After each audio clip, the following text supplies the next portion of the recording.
On day 1, I spawned into the alien fields as Pikachu, the world's most iconic Pokemon. Pikachu! Pikachu! Phew, sorry, allergies. At least I'm starting off with 10 hearts. That's pretty cool. I wonder if I have any powers. Suddenly, I activated my lightning attack and zapped a nearby tree. What a cool starting power! I have electricity powers, just like the real Pikachu. This is gonna be so much fun. But how come I'm the only Pikachu here? Are there any others? But instead of other Pikachu, I saw a big, scary Enderman wandering towards me. Whoa, a real Pikachu. I thought Broden was just bluffing, but he really did manage to conjure us a Pikachu. How exciting! Broden? What are you talking about? I'm Zozo. I just got here. What? It can talk? Gross. That's weird. Broden isn't going to be happy with a defective Pikachu. I better destroy you. I have no idea what's going on here, but I'm gonna get out as quickly as I can. So I did, turning and running away from the Enderman before he or his mysterious buddy Broden could destroy me. Alrighty, this doesn't seem like a nice place for a Pikachu to be. I took a second to rest when a skeleton came shambling towards me. Not today, Boney. With a zap of my lightning powers, the skeleton was gone. I found somewhere that seemed relatively calm and decided to lay down to rest. I know I'm not meant to be here, but I need to figure out why before I can escape. On day 2, I woke up and decided that I couldn't afford to just sit around and mope about being trapped in this weird world. I need to figure out a solution to my predicament, but first, I need to get myself some tools. With a lot of effort, I broke down a tree until I could make enough planks and sticks to make a crafting table and a wooden pickaxe. From there, I mined into the ground and collected enough stone to craft myself a stone pickaxe and a stone sword. Okay, I can't deny that a little Pikachu holding a big stone sword looks really funny. I don't think I'm gonna be able to intimidate anyone like this. Still, with my new tools, I decided to search around until I found an iron golem standing at a campfire, chillin'. He saw me, but he didn't try to chase or attack me. That was a good sign. Excuse me, Mr. Iron Golem, could you explain what's going on around here? Sure, but first, answer this question for me. Am I dreaming right now? I don't think so. So, I'm actually seeing a talking Pikachu right now. Huh, this has gotta be the work of Broden the Conjurer. Broden, that weird Enderman told me about him. What's his deal? He's kind of a weird dude. He's a really powerful conjurer, but he's super greedy and possessive. He just uses powers to summon stuff for himself. And if he's not happy with it, he or his goons destroy it. Yikes, then I guess I gotta stop him before he has a chance to destroy me. Right on, little dude. I noticed I was hungry, and the Iron Golem gave me some nice apples to sate my hunger. It was relieving to know that there were still good people out here. On day 3, after leaving the spacey Iron Golem with his campfire, I went off searching for somewhere to live in the alien fields. I should probably start building my base, but man, that's gonna be so much work, especially for a teeny little Pikachu like me. But that's when I had a stroke of good luck. I found a broken down hut in a clearing. Wait, maybe I can clean this place up rather than making a whole base from scratch. That'll be perfect for me. I started cleaning up the mess and rebuilding the broken parts of the base. It felt like some bizarro Pokemon Home reno show, but by the time I was done, things were coming along really well. I could see myself staying here. But suddenly, I was interrupted by a vicious killer rabbit running towards me. A creature that weird must have been created by that weird Broden guy, just like me. I zapped the nasty killer rabbit with my lightning powers, then finished it off with my new stone sword. What's down, Duck? It's you. You're down, cause I defeated you. I really need to work on my witty quips. Defeating the rabbit also gave me enough XP to level up. I evolved into a bigger, stronger Pikachu with 20 hearts. Awesome! I really am a Pikachu, and I'm feeling stronger already. With that victory under my belt, I spent the rest of my day watching my favorite show. What an eventful day. From day 4 to day 5, I ventured back into the depths of the alien fields to collect more materials for expanding my base. Electricity-based attacks may be what I'm known for, but it turns out I'm a master carpenter. Who knew? While collecting more stone and chopping down more wood, I heard a rustling and stopped. I turned and saw the same long, lanky Enderman who'd hassled me when I first spawned. Oh no, not you again! Oh yeah, it's me! Bet you never thought you'd see me again! I just hoped I'd never see you again. Why do you work for this Broden guy anyway? What does he actually want? He wants everything, and he can get it too, cause he's a conjurer. Get it? He conjures stuff, and he also conjures things for his friends, like me. Then why does he want to destroy me? If he can just make himself another Pikachu, can't he just let me go? He's a perfectionist. If Broden can't have exactly what he wants, he'll destroy everything. That's why I need to destroy you now. The time for talk was over. I fired a lightning strike at the Enderman, and he fought back. It was a tense battle, but this time I wasn't running. I defeated the Enderman and headed back to my base. This Broden guy sounds like no fun at all. From day 6 to day 8, I entered a cave, feeling confident enough to venture into the depths and get myself some cool new materials. After all, with a cool stone pickaxe, I can finally mine iron ore. This wasn't just some shallow cave though, it kept going and going and going. I had a feeling that I could get lost down here if I wasn't careful. It's so eerie to be alone here. But sadly, I wasn't alone. There was a big, scary wither waiting for me, and it blasted some wither skulls at me. I took a few hits, then returned fire, attacking relentlessly until the wither was no more. I definitely didn't want to run into another one of those. Instead, I went just a little deeper into the cave. There, I found some iron ore and quickly mined a bunch of it. I took it back to my base and smelted it, and created myself a brand new iron sword and iron pickaxe. This plucky Pikachu is armed and dangerous. From day 9 to day 10, I decided it was time for a change of scenery, so I traveled out to the Badlands, which were hot and dry compared to the alien fields. Still, what a view! However, I wasn't able to take in the view for long, as I was approached by a mysterious figure, an illager from faraway lands. As I approached, I felt a strange energy coming off of him, like he was oddly familiar. Hi there, I'm Zozo. Do I know you from somewhere? I'm getting the weirdest sense of deja vu right now. You've probably heard of me. I'm the great Broden, impresario, part-time psychic, noted indie singer-songwriter, and conjurer extraordinaire. Oh no, you're Broden? Oh yes, I'm Broden, and you belong to me. Time to go, little Pikachu. You can never send an Enderman to do a conjurer's job. I tried to zap him with my lightning, but it didn't seem to affect him. And with one hit from him, I was already on the ropes. All I could do was run off into the Badlands as fast as I could, until I didn't see Broden the Conjurer anywhere behind me. It was the most stressful day yet. I'm gonna need to become a lot stronger before I'm ready to fight this guy. After a day of aimless wandering, I ended up running into another weird creature, an iron chicken, and we seem to have something in common. Broden the Conjurer created me too. He thought the idea of an iron chicken was funny, but then after a week, he got bored of me and tried to destroy me. I was lucky to escape with my life. This guy is a monster. Say, wanna come back to my base with me? Us weird conjured creatures ought to stick together if we wanna survive. And as we get stronger, we can work towards defeating him together. Sounds good to me, Zozo. Let's go. From day 11 to day 12, I returned to my base with the Iron Chicken. He needed somewhere to stay, so I took the time to build him a new room. Thankfully, with him being a little Iron Chicken, it didn't need to be a very big room. When I was finished, he was eager to get some shut-eye in there. Thanks, Zozo. This is so much nicer than just wandering around the Badlands.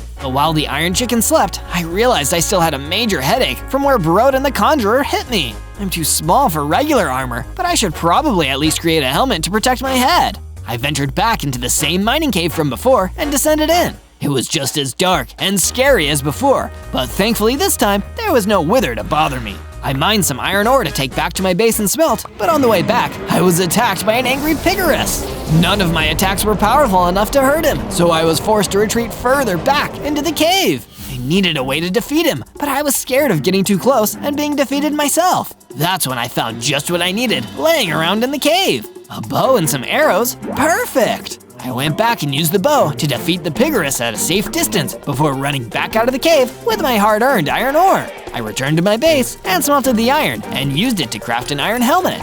This should come in handy the next time I take a knock to the noggin.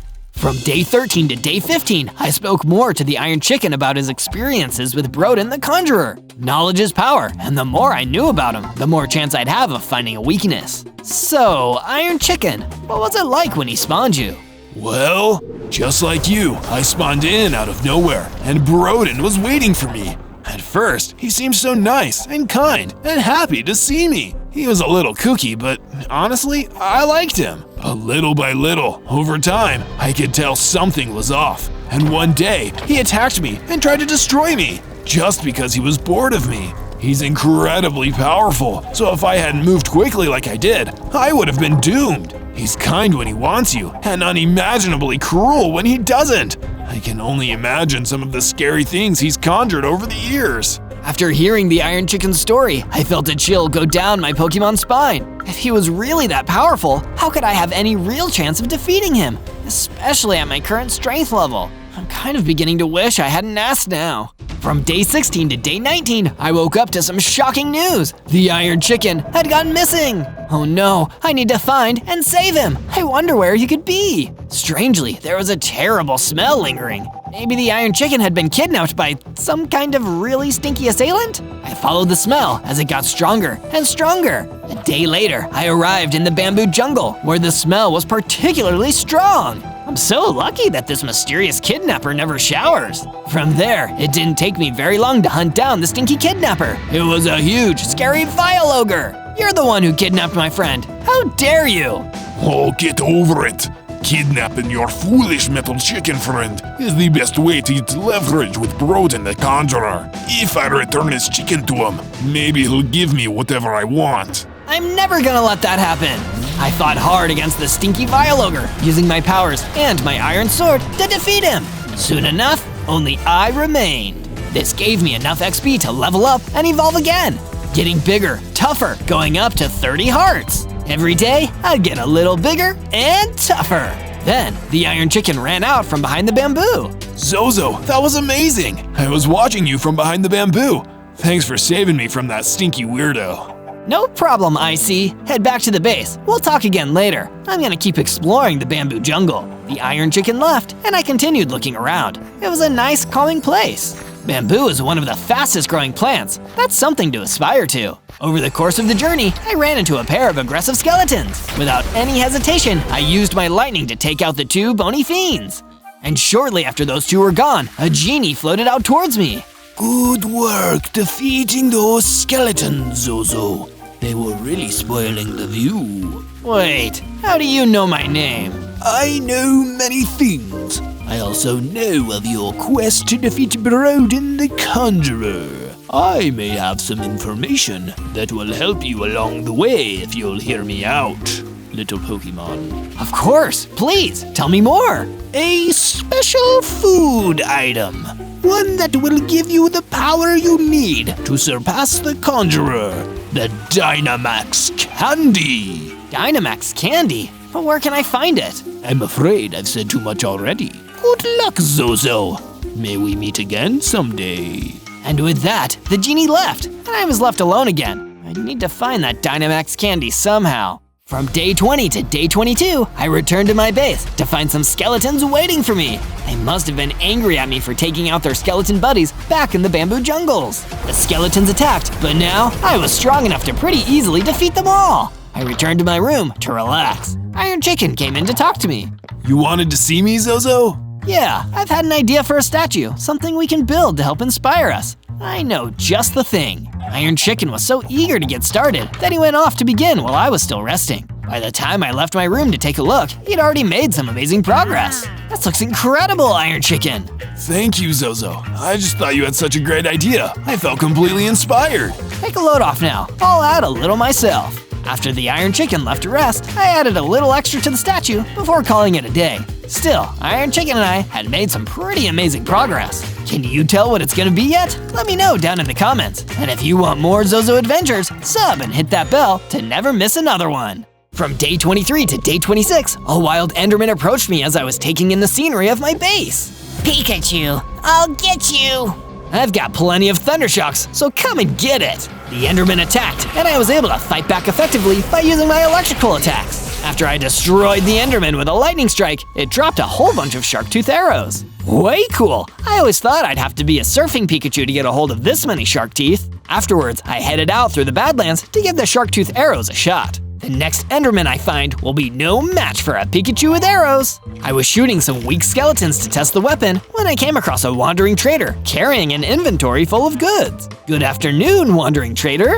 Actually, my name is Wally. I am in fact a wandering trader. I've been wandering through these dangerous badlands and looking for a nice safe base to peddle my wares. Do you know anywhere like that? I do. I happen to be the owner of a prime secret base located in the alien fields. That sounds promising, as long as it's safe. You won't be disappointed. I'm Zozo, by the way. I brought Wally to the base and built a small storefront where he could sell his items. I wanted to make extra special sure that it was as safe as he wanted it to be. It turns out that Wally had the same idea. By the time I was done constructing his store, the wandering trader had built a perimeter wall around the entire base. Better safe than sorry, you know. You got that right. From day 27 to day 31, I talked a bit more with Wally the wandering trader. I figured someone as well-traveled as him would probably know many things about the world that my Pikachu self wouldn't. Ask me anything you wish, Zozo. Information is free of charge. Have you ever heard of a special food item called the Dynamax candy? The Dynamax candy? I've certainly heard stories about it. They say that whoever eats it gains the ability to grow into a gigantic version of themselves with unbelievable power. That sounds like exactly what I would need to turn the tables on Broden the Conjurer. Can you tell me where I can find it? I don't know exactly where it is, but there is a pixie in the bamboo jungle to the east who I heard the stories of the Dynamax candy from. If you can find her, maybe she knows more. A bamboo jungle, huh?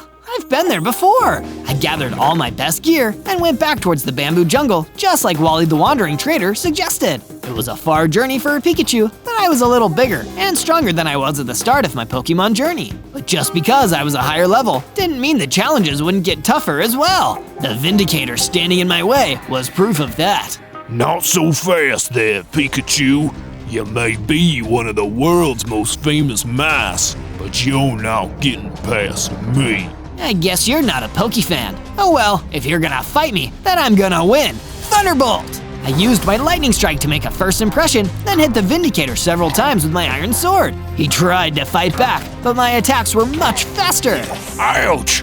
Why does Pikachu always get what Pikachu wants? The Vindicator ran away to fight another day. I wondered if we'll end up crossing paths again. From day 32 to day 35, I continued my journey through the bamboo jungle until I was able to meet up with the pixie that Wally the Wandering Trader had mentioned. Hey there, I heard you might know about the Dynamax candy. Oh, wow, you're a Pikachu. I'm a huge fan.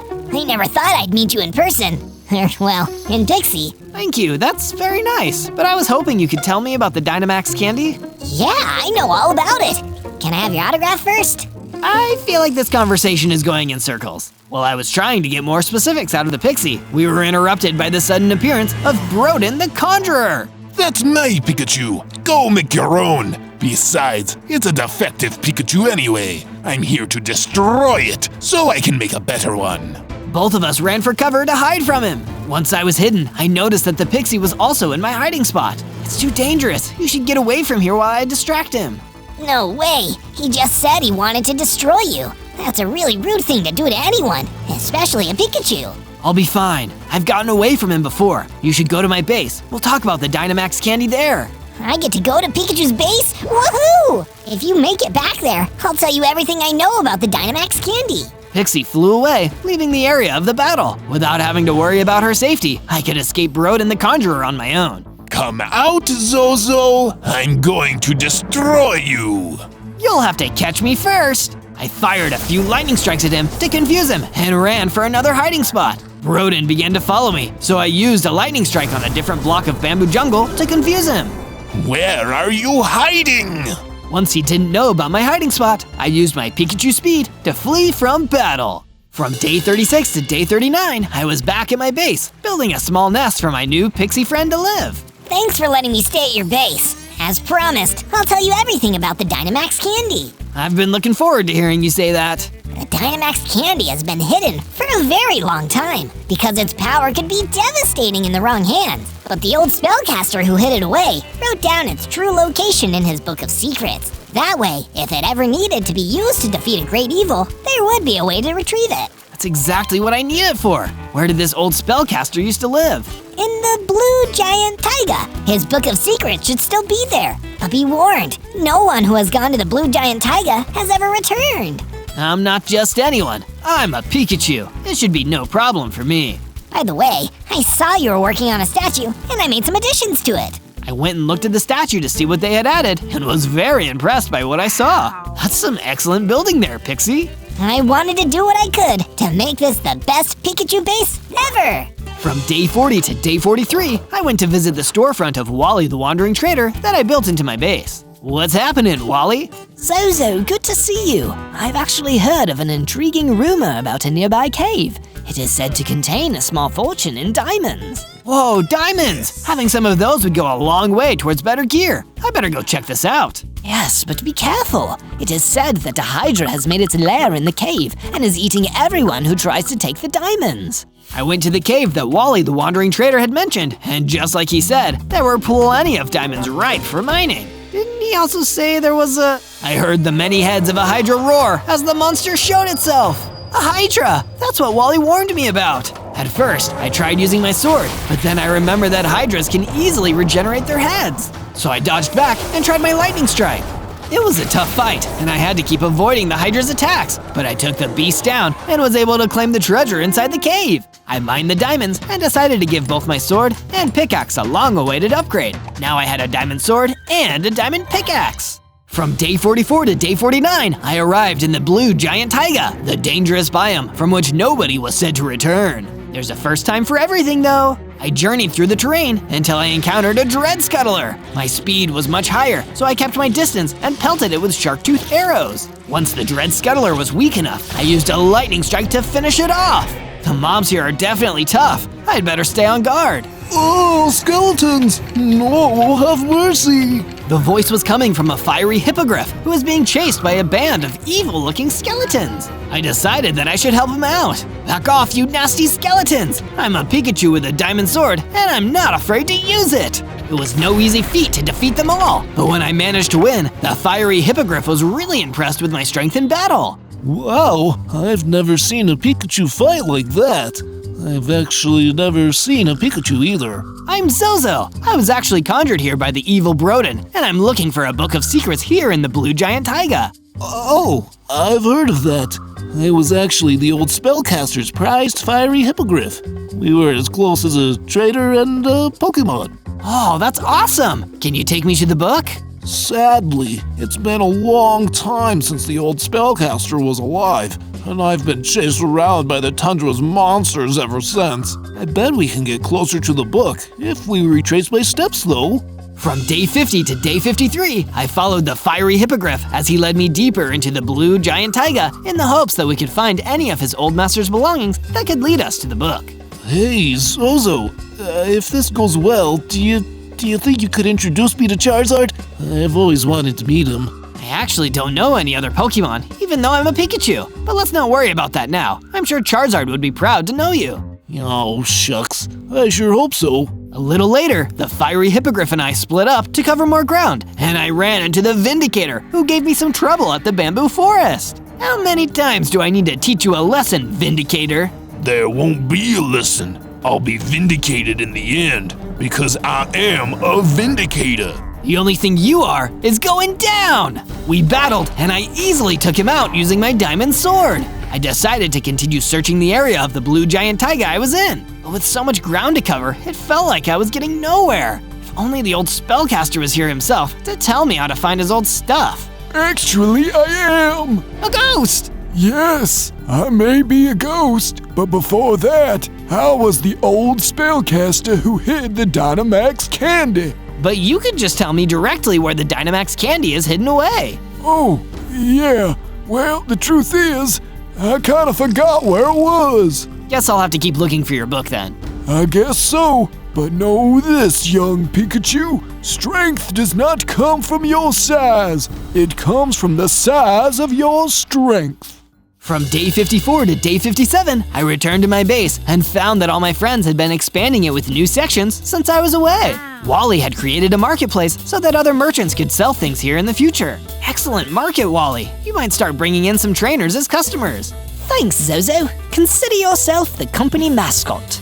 Never heard that one before. Next, I visited the Pixie, who had built a Pikachu fan club where all of my biggest fans can hang out. And I'm the club president. Afterwards, the Iron Chicken approached me with some not-so-good news. A Dreadghoul came by and did some damage to the base before we made our expansions, and he ran off with a diamond helmet that I crafted for you. I went out into the alien field to hunt down that dread ghoul and reclaim the diamond helmet that was stolen from my base. It wasn't that long until I found the mob, and with my lightning strikes I was able to destroy it without getting too close. When it went down, it dropped Iron Chicken's diamond helmet. It was a gift for me after all. I'm sure he'll let me keep it. From day 58 to day 62, I was woken up from a nap by Iron Chicken, who wanted to show me how the construction on the statue was progressing. Since we're not conjurers, everything we make takes hard work. And hard work pays off. The statue is looking fantastic so far. I walked around the statue to get a closer look and noticed to my shock that an Enderman was standing right there. What are you doing here? What else? I'm here to bring down this Pikachu base for our boss, Broden the Conjurer, and I'm gonna destroy you too. Just try it, Enderman. I zapped the Enderman with my lightning strikes, frying him up like a toasty puffin. Who is next? I heard the other Endermen wreaking havoc across the alien fields, so I quickly rushed out of my base to deal with the Enderman menace. I defeated all the Endermen that had been attacking around the base very quickly by using my lightning strikes, and quickly searched inside the base to see if every one of my friends were still alive. Unfortunately, the Endermen had done their worst, and I saw Wally destroyed by an Enderman. The Enderman ran away, and I vowed revenge. From day 63 to day 66, I went back to the blue giant taiga in order to find the Book of Secrets. The sooner I can eat that Dynamax candy, the sooner I can defeat Broden and save everyone from his cruelty. After a lot more searching, I found the book pinned to a tree. I picked the book up and read what was inside. The Dynamax candy must be kept out of the clutches of evil because it could grant any being that eats it the ability to grow gigantic. Therefore, I am leaving it in the trusted care of my spellcasting apprentice, Broden the Conjurer. No, the Dynamax candy is with Broden. That's the worst place it could be. An Enderman ran up behind me, ready to fight. Somehow I knew it was the same one that had destroyed Wally the Wandering Trader. I got ready for a fight. So, you found the book. Too bad it won't do you any good. I learned plenty, Enderman, and I'm not scared of you or your boss. How adorable. Now suffer like your friend did. The Enderman attacked me with his long arms, so I countered with my diamond sword. I knew agility would be the key to winning this fight, so I circled around him and landed hit after hit. This is for Wally! Now that I had gotten revenge, it was time to pay the spot I was conjured into a visit. From day 67 to day 70, I went to the alien fields and found the enemy base in the form of a magical mansion. It was guarded by an Enderman, so I just knew that it had to be where Broden had been entrusted to guard the Dynamax candy. There was no sign of the conjurer himself, so I snuck in and began to search through the entire base. Because I was quick and nimble, I easily avoided all of the Enderman guards until I ran into a mutant Enderman who spotted me immediately. You can't hide from me, you defective Pikachu. I'm going to do what the others couldn't and destroy you once and for all. The mutant Enderman's attack were much stronger than the ordinary kind. If I didn't have my diamond helmet, I would have already been down for the count. I was losing hearts fast, and my electric attacks were barely doing anything to him. This is what my shark tooth arrows are for. I switched to my bow and hit the mutant Enderman with a bunch of arrows. Then I attacked with my diamond sword. Now I see why Broden has been having so much trouble with you. Don't take me lightly just because I'm a Pikachu.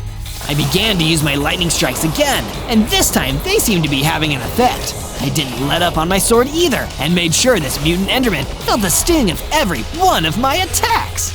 You may have beaten me this time, but I'll end you next time. The mutant Enderman retreated. I guess just because he was bigger and more mutated than the others didn't mean he was anything to be scared of.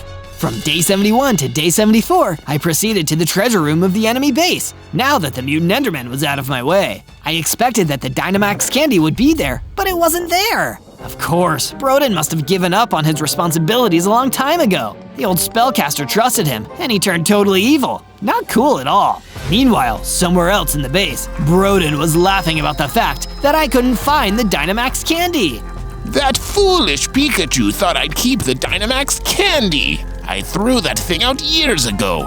Who needs to guard the item that can defeat evil when you are evil? From day 75 to day 78, I made a swift return to my base and found that the Pixie and the Iron Chicken had done some more work on the base. Pixie had refurbished the shop where Wally the Wandering Trader had once sold his items and had made it into a Pokemon-themed gift store. Isn't this great? Now everybody who comes to visit the base will be able to have their own Pikachu merchandise. That's a really good idea. Wally would have wanted us to keep using his store. Iron Chicken's improvement was another form of defense. He reinforced the walls of the base to make them even more fortified. No Enderman is gonna get through this, Zozo. Actually, I think there is one who could get through. I better make sure he doesn't try anything funny. It turns out, I was right to suspect that mutant Enderman would try to break through our walls. We have unfinished business, and I intend to finish that business. Not if I finish it first. I let loose a barrage of shark-tooth arrows on the mutant Enderman, which did a lot of damage. You should have run while you had the chance. Pikachu! I used my lightning attack to weaken the mutant Enderman, then used my sword to deliver the final strike. I did it! My victory in the battle made me into an even higher level Pikachu with greater electrical power and speed. I could now perform a Mega Jump move that would get me free of any enemy's range of attack. And I've got 50 hearts now too! I also noticed that the mutant Enderman dropped a hint when he was defeated, a page that was ripped out of the Book of Secrets. The only place to dispose of the Dynamax candy is in the fires of the Badlands. From day 79 to day 84, I went to the Badlands to follow the hint from the torn page. This place was where I first encountered Broden the Conjurer. Maybe the reason why he was here was to throw away the Dynamax candy so it could never be used against him. I didn't see anything that looked like the Dynamax candy, but I did notice a siren who was also scouting the area. Hey, are you looking for the Dynamax candy too? So, you figured me out. I heard something about Broden throwing away a powerful weapon here, and I want to grab it so I can get revenge on him. Don't tell me, you're another conjured being like me? You got that right. Broden wanted to have me to himself until he didn't. I'm sure you must know the same pain, Pikachu? I do! Maybe if we team up, we can take him down together! Sorry, but there's only one candy, and I've got a sweet tooth. The siren fired laser beams at me, and I knew that I had to fight back. I Mega jumped up and used the lightning strikes to weaken the foe before attacking with my diamond sword and winning. I didn't want to defeat you, Siren. You and I were the same. No, we're not. You're stronger. And because of that, I'm going to tell you that Broden probably took the Dynamax candy back to its rightful place. Why would he do that after he tried to destroy it? At first, I didn't know. I was just as confused as you were when I couldn't find it here. Back then, I saw how strong you were. You were the only thing Broden had conjured that might actually threaten him. So I'm sure he got the candy back in case he needs to use it on you. From day 85 to day 89, I returned to the Blue Giant Taiga and began to make my preparations to go face Broden the Conjurer at his base. I knew he'd be stronger than any of his minions, so I enlisted the help of the Fiery Hippogriff to get more information about Broden. Your former master used to train Broden in spellcasting. Is there anything you can tell me about why he might have gone evil? From what I can remember, the old spellcaster used to say that magic is for solving problems, not for making them. And I think Broden disagreed. So even though he conjured everything he wanted, he was really just making problems for himself? Pretty much. He always had second thoughts after he conjured something because nothing he made could ever be good enough. This was especially true when he made the Dynamax candy. Broden made the Dynamax candy? Yeah, I think he did. And it was the one thing he made that he couldn't destroy. But he won't use it either. So if I can eat it, I'll be able to crush him. Thanks for your help, Fiery. Good luck. Do what the old spellcaster couldn't and teach Broden a lesson. From day 90 to day 94, I went into the same cave where I found the diamonds so I could gather materials for my strongest gear yet. In the darkest depths of the cave, I found a chest that contained a netherite ingot. These will do the trick. I used a nearby smithing table and combined the netherite with my diamond sword to upgrade it to a netherite sword. This weapon will be the one I'll use to break through Broden's base defenses and take the Dynamax candy for myself. From day 95 to day 97, I visited my friends at the base to tell them that it was almost time for me to leave. First, I visited Pixie, who had been looking at the statue and thinking about how to upgrade it. Hey, Zozo! The statue is almost done, but it needs a Pikachu's touch to be complete. I've got you covered, Pixie. I went to the statue and did the remaining work that was needed. The full version was a statue of Ash Ketchum, Pikachu's trainer from the very beginning. When I looked at the statue, there was only one thought that echoed through my mind.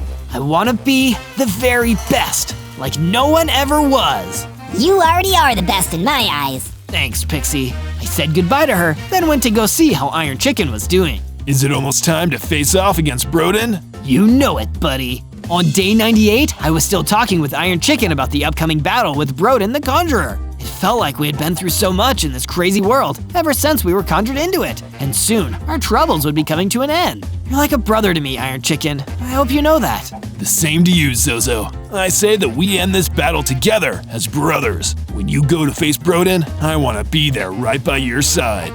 Of course, you'll always be welcome on my adventures. And so will you when you watch me out there. Remember to subscribe and hit that notification bell so you can check out my other adventures. Don't forget to leave a comment about what I should do next. On day 99, Iron Chicken and I left the base and crossed the alien fields to arrive at Broden the Conjurer's magical lair. Are you ready for this, Iron Chicken? Let's do this, my brother in conjuration! I can't wait to defeat Broden once and for all. Yeah, we may have been brought into this world by a mean guy who didn't even want us, but we got to meet each other, and now we're a family. We entered the enemy compound and fought off some weak skeletons, which were effortlessly ground into bones by my netherite sword. No bones about it. Even Iron Chicken was able to take down a bunch of skeletons by himself. Zozo, I'm tough as iron, but I think you should continue on alone.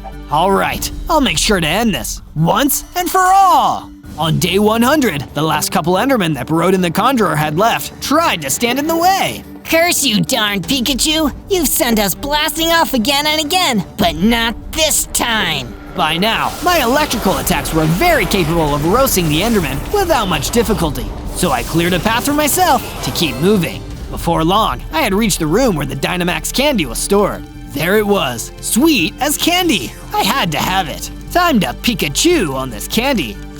I love puns. I gobbled up the candy and grew to gigantic size. I had become my mightiest form of all, Gigantamax Pikachu. I had 80 hearts and felt like my lightning was stronger than ever. Shortly after I ate the Dynamax candy, Broden entered the room. No! What have you done? You've gained the power of the Dynamax candy! I sure have. What now, Broden? How about this? He rushed towards me and dealt a heavy blow, but I was adamant to defeat him. So I countered with lightning strikes and brought my netherite sword into the fight with a vengeance. I conjured you into this world, and I can unconjure you! No, you don't, Broden. This Pikachu is a free Pokemon. I hit him with my sword and then delivered the final strike of Max Lightning, taking him out for good. Guess it's all Pika now.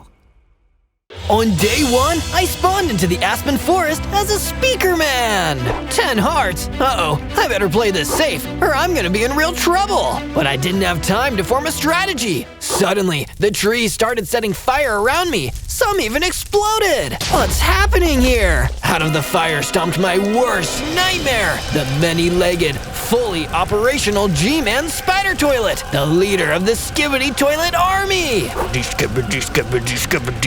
Oh no, you're the last thing I wanted to see. I'm the last thing you'll ever see, SPEAKERMAN. The Skibidi army will conquer this world, just like it conquered all the others. Not if my speakers have anything to say about it. Speak to this. He blasted me with his laser eyes, knocking me off my rhythm. He was far too strong to fight. All I could do was turn around and run. I ran through the woods, hoping to avoid the laser blasts. When the G-Man was gone from view, I took a moment to relax, but I wasn't out of the woods yet. Literally and figuratively. A swarm of normal Skibidi Toilet came out of the trees, all fixed with malicious intent on me. I was outnumbered and out of luck until Sonic Boom! A blast of sound fired out of me, pushing back the advancing toilet squadron. That gave me just enough time to turn and get the heck out of Dodge. The Skibidis are here already. I need to warn the Alliance before they take this world too.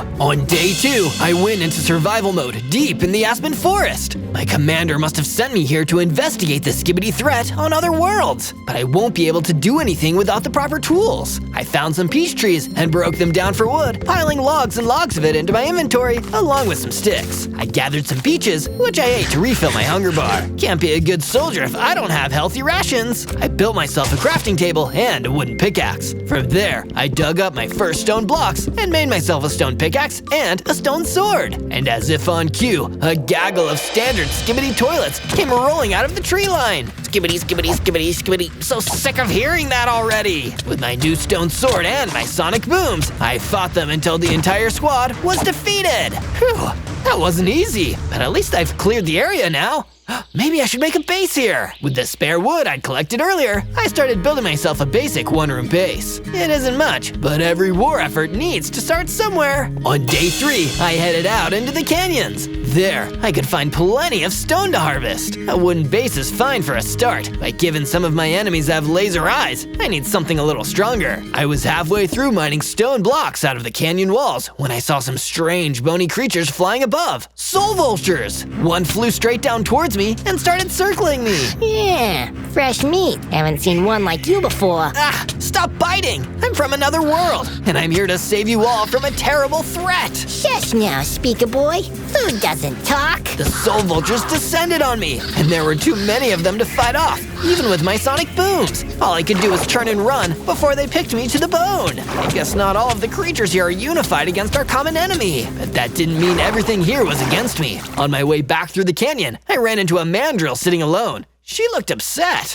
Is everything okay, Miss Mandrill? My name's Mandy, and now everything is terrible. Those diabolical toilets. They destroyed my home and took everything from me. Those blasted skibidi toilets! Come with me, Mandy. I'll let you stay at my base. I'm Zozo, and together, we'll get revenge on the porcelain monsters who did this to you. Oh, thank you, Zozo. You're a hero. She left with me as we made our way back across the treacherous canyons. From day 4 to day 5, I returned back to my base in the Aspen Forest with Mandy the Mandrill. I decided I should start from scratch, so I tore down my starter base and used the materials I'd collected to remake my base. I ended up going for a toilet base. The plan is to pretend to be one of the skibidi toilets. I bet they won't suspect a thing. Inside the toilet, I even built a new room for Mandy, giving her a bed and some furniture in there. Figuring we could use some extra luxuries, I also built a kitchen and a lounge, so we could start to feel a little more at home in this strange new place. She seemed delighted with it. Wow, Zozo, this is amazing. I'm going to rest here and get my energy back. Thank you for all you've done. Rest well, Mandy. When you're fully recuperated, we'll talk strategy. Mandy retired to her room while I conducted a perimeter search around the area. I needed to make sure that no one found the new base suspicious. That was a good instinct because a squad of skibidi toilets were right in front of me. I'm putting my war face on. Or I would, if I had a face. I drew my sword and fought them to the last bowl. It wasn't easy, but in the end, my battle experience served me well, and they were destroyed. And even better, once they were gone, they left behind a new tool, an anti-skibidi chemical blaster. This falling into my hands is probably the last thing that they wanted. I'm gonna make them regret it. From day 6 to day 8, I left for a pasture outside the forest, knowing that we'd need some more natural resources for the base. It was just my luck to happen upon some pigs. Our army is gonna need rations. Pork and bacon will do nicely. I herded some pigs back to the base and built a sty for them in just the right spot. I don't have that many pigs, all things considered. That's why I returned to the pasture, ready to shepherd some more. Then, boom! A rocket hit the ground next to me, causing a massive explosion. It left me badly injured. And even worse, when the explosion cleared, I saw the G-Man spider toilet skittering towards me. Your end is nigh, speaker boy. None shall stop the Skibidi army. Before I even had time to equip my blaster, he unleashed his full arsenal, firing rockets and his laser eyes. There was no way I could fight him, especially injured. All I could do was run away, dodging as best as I could. G-Man was not a force to be messed with. Thankfully, in the end, I still got out of there, injured, humiliated, but alive. From day 9 to day 10, I was back at the base, still recovering from G-Man's devastating surprise attack. He was still a lot stronger than I'd possibly accounted for, but at least I wasn't alone. Mandy the Mandrill approached me while I was in bed with some encouraging words. You helped me, Zozo. And now, I'm gonna help you. The war effort against the Skibidi Toilet Army won't work unless we all pull together. Go look outside.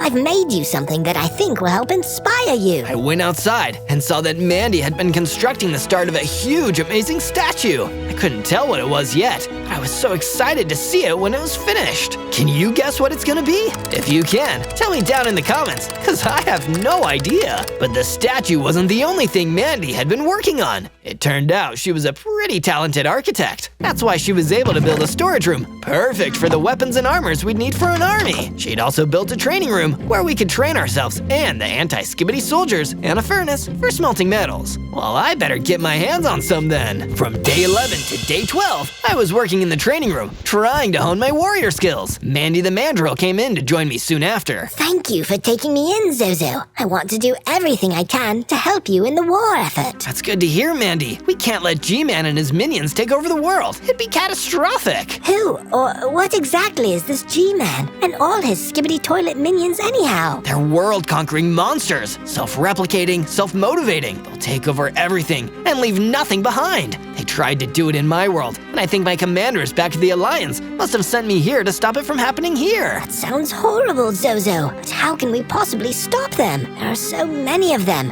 and they're so powerful. All we can do is fight, Mandy. Fight with everything we've got. That way, even if we lose, we'll lose honorably. Sounds like a plan to me, Zozo. We'll never let those evil toilets win. From day 13 to day 15, I went back to the canyons to settle an old score. How can I be expected to be a good soldier and take on the Skibidi army if I can't even beat some soul vultures? The second I saw one of them circling above me, I couldn't help but feel nervous. Then, it spotted me and swooped down to engage. Back again, Speaker Boy?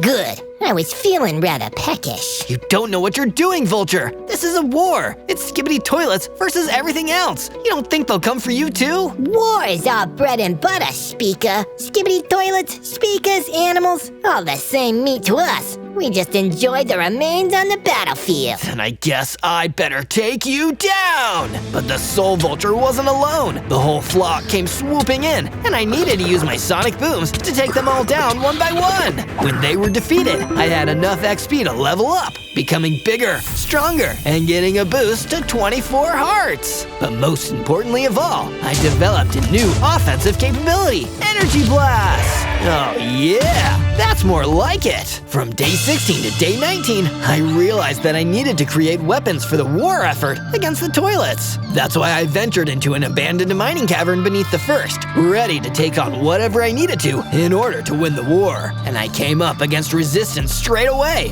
a deadly blaze creeper. It started shooting fireballs at me. I tried to take it down from a distance, but it wasn't working. I got closer, and he just exploded. That was dangerous. Hope I don't encounter any more of these. I should check if he dropped any useful loot. I approached the creeper hole, but instead of finding loot, the explosion uncovered a rich vein of iron ore. Exactly what I was here for. I collected up as much iron as I could, then returned to my base. I used the furnace to smelt it, and used some spare sticks to make a couple of iron swords. I kept one sword for myself, and put the other in my training room. With these, I can start to arm an anti-Skibidi army of my own. With the spare iron, I made myself an iron pickaxe. This would be perfect if I ever got hands on some diamonds. From day 20 to day 22, I was woken up with a start by Mandy the Mandrill. She was hopping around in a blind panic. Zozo, you need to wake up. What's happening, Mandy? You're confusing me. G-Man, he's right outside. Said something about wanting to stamp out the resistance personally. Oh no, then I better get out there and stop him. I grabbed my weapons and ran out to face G-Man. He wasted no time in firing one of his rockets, which barely missed me. You've gotten stronger, Speaker Boy, but not strong enough. You think you can stop the ravages of war? We will consume all. The Skibidi rampage will never end. You're not a wall. You're barely even a speed bump. All this talk, G-Man. I think it's because you're afraid. But I'm not about talk, I'm about action. Let's fight, you clogged up toilet. The battle began. He blasted me with his laser eyes, but I was much stronger than I used to be. I volleyed sonic booms and energy blasted him, and when those had thrown him off balance, I pulled out my skibidi blaster and let him have it. Clearly, it was all a little too much for him. He broke away from the battle and used his rockets to destroy the blocks between us. You got lucky, Speaker Boy. Next time, my minions will deactivate you for good. He skittered off into the desert. Think I saw a crack in its ceramic armor. Maybe I can win this war after all. From day 23 to day 26, I worked tirelessly in order to build an upgraded weapon that might turn the tide of the war against the insidious skibidi toilets. I had to enhance my own individual abilities so that the next time I met G-Man, I could deal some real damage to him. Since fighting with music was my specialty as a speaker man, I chose to make a guitar weapon that would amplify the sonic frequencies of my speaker head. What an awesome idea for a weapon! I went into the training room to start trying it out on some blocks and found it was insanely effective. Now I'm loud and proud. Proud to be a devoted soldier fighting back against the forces of skibidi, that is. And if you want to support the cause and help me in my other crazy adventures, remember to search Zozo in order to find more of my videos. But for now, I'm going to get back to preparing for the battle so that we can win this war. From day 27 to day 31, I was baking some peach pies when Mandy came over to tell me she completed more of the statue and wanted to show me her progress. This way, Zozo. It's really cool. Okay, wait for me. I followed Mandy out to the area where the statue was being built and gazed in wonder at what it had already become. This would certainly inspire the troops to fight, but I couldn't help but feel as though something was missing. Hey Mandy, don't you think that part could use a bit of red concrete? You know, to really make it stand out? You're right. I totally see that. But it's pretty rare around these parts. You'll have to travel to the Grand Gardens for it. I've never been there before, but if it's for the statue, I'll do it. Be careful out there, Zozo. The skibidi enemies are everywhere. You know me, I'm always careful, especially in enemy territory. Within a couple days' journey, I found myself in the Crag Gardens. Just as I had feared, the skibidi toilets had already spread to this biome too. Skibidi, skibidi, skibidi, skibidi, skibidi, skibidi. A bunch of them came at me all at once, so I pulled out my guitar and started swinging away. The sonic waves were more than they could have, and were able to quickly defeat them all. When there were no more skibidi toilets in the area, I found out what they were guarding. It's a treasure chest with a whole bunch of red concrete and some extra red nether bricks. My quest was not in vain. I gathered the material and began to make my way out of the Crack Gardens. From day 32 to day 35, I was attacked by another pair of skibidi toilets while on my way out of the Crack Gardens. This is bad. There are more of them here than I thought. I struck them down with my guitar and scanned the area for more of the enemy. Thankfully, there weren't any more skibidi toilets, but there was a swamp pig. There was me. You should get to safety. This whole biome is crawling with those creepy skibidi monsters. I want to, but not without my best friend Otto the Ocelot. He was taken by a skibidi spider, and now he's trapped. Those skibidi fiends! I've been fighting against them for as long as I remember. Maybe you can help me get Otto back. I'll be all over it, like flies on trash. From day 36 to day 39, I followed the swamp pig's directions to the lair of the skibidi spider that took his friend. It sounded dangerous, so I went along to spare the swamp pig from the troubles of the battlefield. When I got to the enemy base, I went into stealth mode and searched around for an entrance. I could hear the telltale annoying song of the skibidi toilets from inside the base, and that told me that I was getting close to where the skibidi spider was. Skibbity bop bop, yes yes, skibbity bop, neep neep. Please stop! Someone get me out of this toilet! I can't deal with any more of this song! I looked and could see that Otto the Ocelot was inside a dungeon cell in the base, forced to listen to the song of the skibidi spider over and over. That's terrible. I need to do something, but I need to be smart about it. Maybe if I tune my guitar a bit, I'll be able to take them by surprise with a new sound. From day 40 to day 43, I snuck inside the mini base and hid myself from the ordinary skibidi toilet soldiers. All I have to do is deal with the skibidi spider who is guarding the ocelot, then I'll be able to extract him and escape. I quietly, carefully made my way to the center of the lair and over to the cell where Otto the ocelot was held captive. Let me go! You've held me captive for many days, and I can't help you with your war! I wouldn't skibbity say that.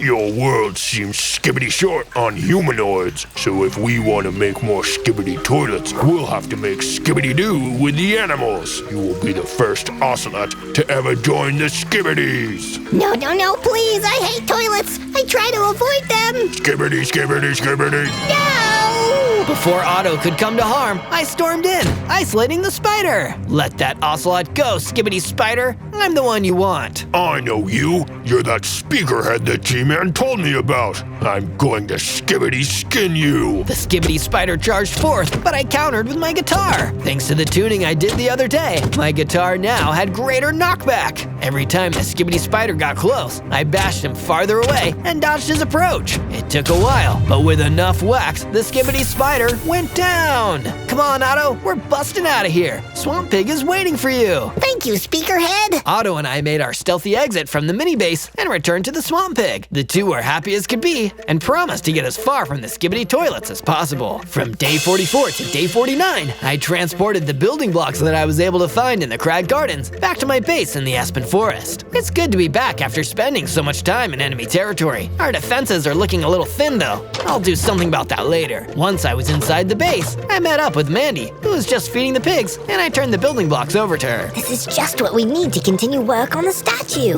Was it difficult to get? Not for me. I'll do anything for the cause. I'll get back to work on the statue. And here is some bacon for you. Neat. I'm gonna work on something too. I went back to the perimeter of the base so I could do something about the lacking defenses I spotted earlier. The solution was simple, yet effective. A perimeter wall around the entire base. The Skibbities will have a hard time getting through that. When the wall was done, I went to see Mandy. She had already completed the next part of the statue. Looks like we were both working hard. It's like you said before, Zozo. Anything for the cause. That's right, Mandy. We're gonna win this war no matter what. That moment, I felt really inspired. From day 50 to day 53, the G-Man brought a big army of Skibbity toilets to attack the base. The new defenses were able to slow them down, but we were definitely outnumbered. Even so, there was no way I'd give up. It was time to fight. You're going down the drain, you toilets. Skibbity, skibbity, skibbity, skibbity, skibbity, skibbity. With the knockback of my guitar, I kept the Skibbity toilets at a distance so that I could take them on individually. When they crowded, they were strong, but on their own, I could handle them. Divide and conquer. That reminded me that I was also fighting alone. Oh no. Mandy, I have to make sure she's okay. The G-Man spider toilet had Mandy in his terrible grasp. I almost couldn't watch. Speaker Boy, you've survived longer than we expected, but the next toilets we send after you will be like nothing you've ever seen. We'll make your mandrill friend into one of them. I won't let them change me, Zozo, but come and rescue me soon. Mandy and the G-Man disappeared into the distance. I vowed to myself that I'd get my friend back.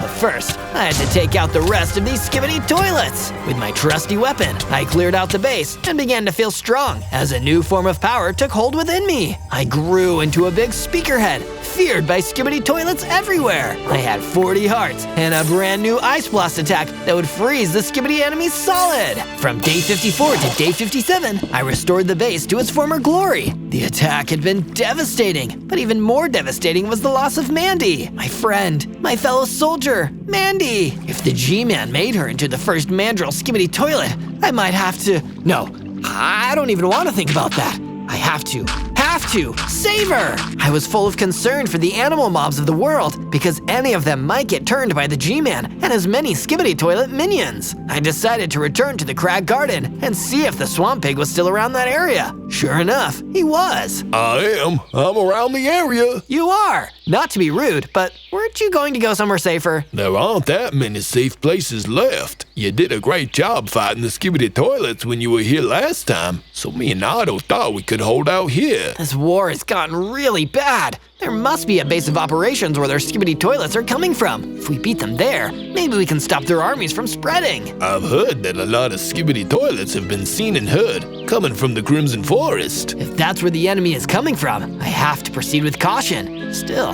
This intel might help me save the world. Thanks, Swamp Pig. I was thanked. From day 58 to day 62, I mined for some diamonds because it was high time that I got myself some diamond gear. I need to be fully equipped when I face down the skibidi toilets on their own territory. It's diamond or nothing, man. I walked further through the cave and came to a dead end. I started digging and broke through into a massive cave. It was teeming with diamonds.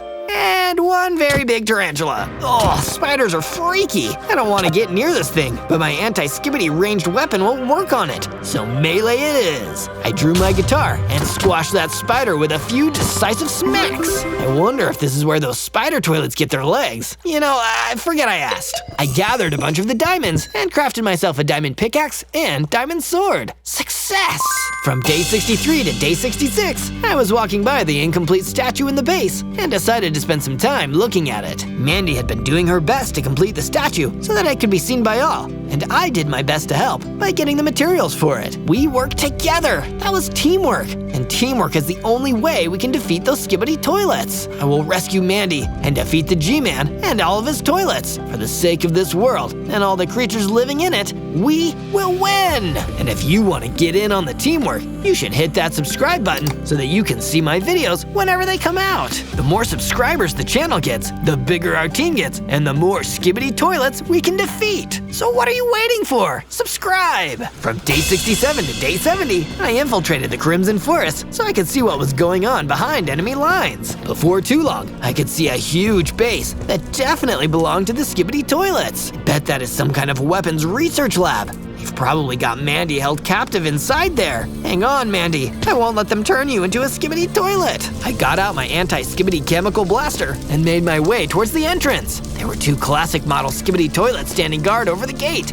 Both noticed me and began to run over. Skibidi, skibidi, skibidi, skibidi, skibidi, skibidi, skibidi, dot, dot, no, no! I blasted the skibidi toilets with the chemicals, which flushed them away for good. This alerted some other toilets, but by then, I was already inside the enemy base. Bring it! I'll flush every one of you! From day 71 to day 74, my devotion to the cause brought me deeper into the enemy's base. I had never been in a place with so many skibidi toilets, but at this point, I wouldn't let anything stop me. Just one soldier, but if I fight well enough, I can keep taking them on and moving ahead. While I was expecting trouble, I was surprised to see the soul vultures had also come to roost in the skibidi toilet base. Those guys had never been nice or helpful, so the reunion wasn't a happy one. Let me guess, something about meat, like how you're gonna eat me? Skibidi, skibidi, skibidi. Huh, skibidi? Did they get you guys or what? Nah, just kidding. We soul vultures never change. We're all about scavenging and hunting, baby. It's living. Well, I don't know if I'm relieved or annoyed.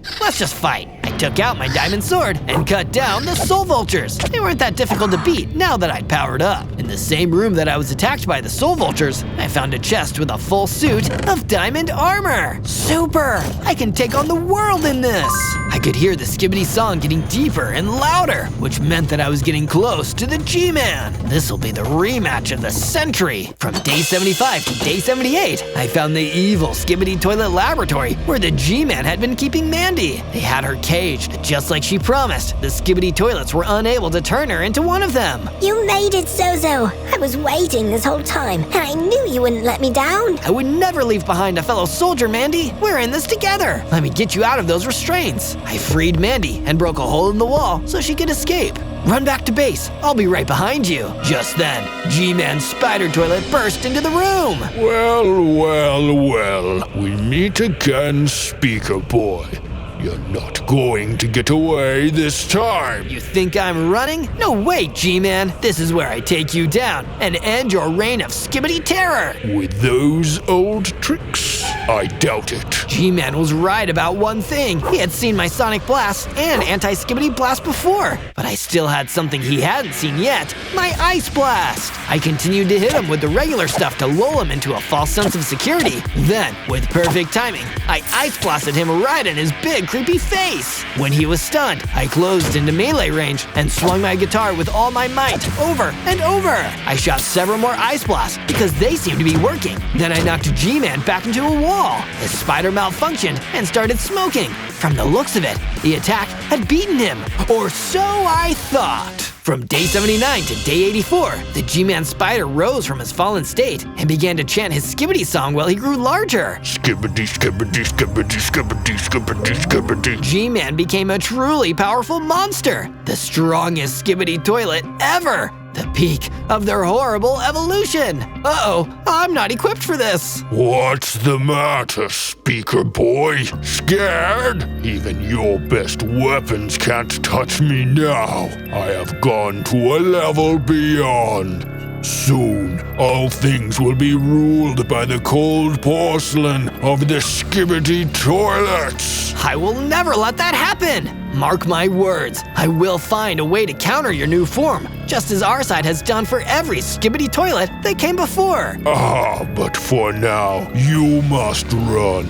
You must warn all the world that I am coming. Skibidi, skibidi, skibidi. I made a tactical retreat, as the G-Man predicted I would. This next battle would be a difficult one, but maybe, just maybe, it could win the war. From day 85 to day 89, I had made it back to my base, and had begun thinking of a new strategy to take down G-Man's Skibidi Spider Toilet's brand new Super Deluxe Skibidi mode. I was stumped because the previous fight forced me to use every weapon I had at my disposal. As I continued to puzzle, Mandy showed up and decided to help me come up with a new weapon. Any ideas, Mandy? Yes, you've tried sonic, energy, chemical, and ice. But what about fire? Mandy gave me a fire aspect enchantment to put on my diamond sword. Now I could burn up Skibidi toilets with fiery sword slashes. But will it be enough? Don't worry about that right now. I want you to see the statue. It's completed, and it looks great. The statue was the Titan SPEAKERMAN, an inspiration for all speaker heads everywhere. Looking upon his imposing form reminded me that I could keep fighting and win this war. But how? We're so close. Yet G-Man is so powerful. He isn't invincible. You nearly beat him last time as you are right now.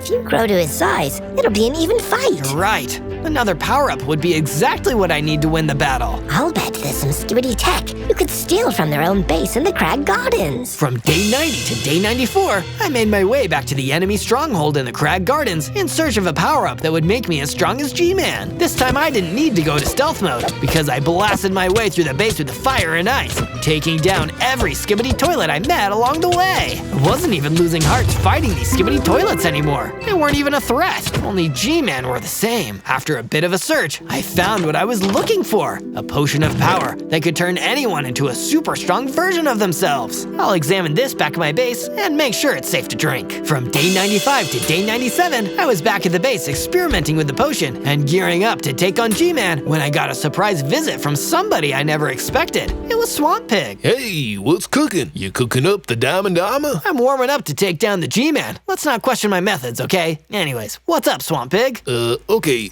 I just came by to say that the world is a lot safer now that you defeated most of those Skibidi toilets. If you can take down the G-Man boss, then this war will be over at last. I want to help with that, so I'm giving you this. Swamp Pig handed over a full set of netherite armor, the best defense I could have for the final battle. Dang, Swamp Pig, where did you find this? In the swamp, obviously. That explains everything. Anyway, thanks. I equipped the armor and felt cooler already. On day 98, the war was looming, and I was starting to get a little nervous about the fight. Then, I remembered what I was fighting for.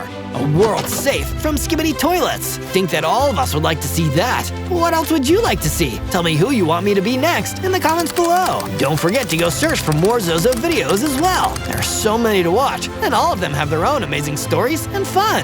That's Zozo. Go check it out. On day 99, I launched my attack on the Crimson Forest, finding it mostly deserted. I walked past the reception, the corridors, a terrarium where I found a vent shaft through, which I crawled deep into the base. It's incredible. I can't hear any silly Skibidi songs. Maybe they packed up and left. I kept crawling until the shaft gave way to my weight, and I dropped and landed right in front of G-Man. You wish, Speaker Boy. Skibidi will never die as long as there is someone to carry on the chorus. It was G-Man. It was me. Hey, that's Swamp Pig's joke. You can't steal it. Actually, I can. Everything in the world belongs to Skibidi now. I am too powerful to be Skibidi stop doop doop. Yes. Your reckoning is upon you, Speaker Boy. You know something, G-Man? They say everybody wants to rule the world. I don't know if that's true. I just know that you won't get to.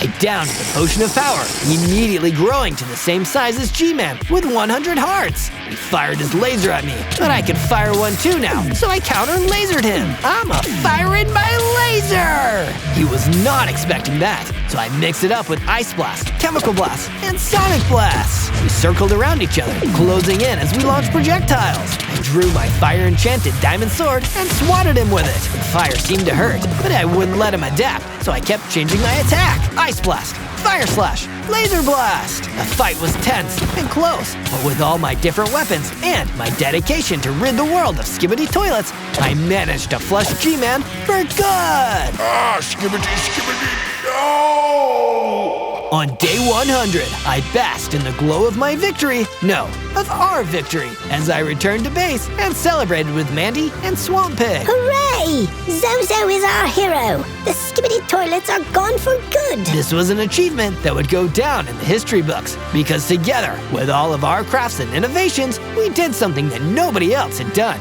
Defeat the G-Man Skibidi toilet and save the world from Skibidi domination. On day 1, I rose out of the ground as a baby Warden Skibidi toilet. Whoa, this is one of the weirdest creatures I've ever been. Still, 6 hearts. I better play it safe. Suddenly, a gorilla came rumbling towards me across the plains. Invader, you're not meant to be here. That didn't sound like a welcome wagon, so I turned my porcelain tail and ran off at massive speeds. That just rang the alarm bell though. More gorillas came charging in, forming a dangerous chase party. I climbed further up the plateau, managing to lose the gorillas, but the chase exhausted me. I really spawned into the wrong area here. What's going on out here? I feel like there's something I'm forgetting, but I can't remember what I forgot. Boom! The ground next to me exploded, and an even bigger, stronger gorilla crawled out of the hole. Freeze right there. You move one step and I'll destroy you. Wanna live?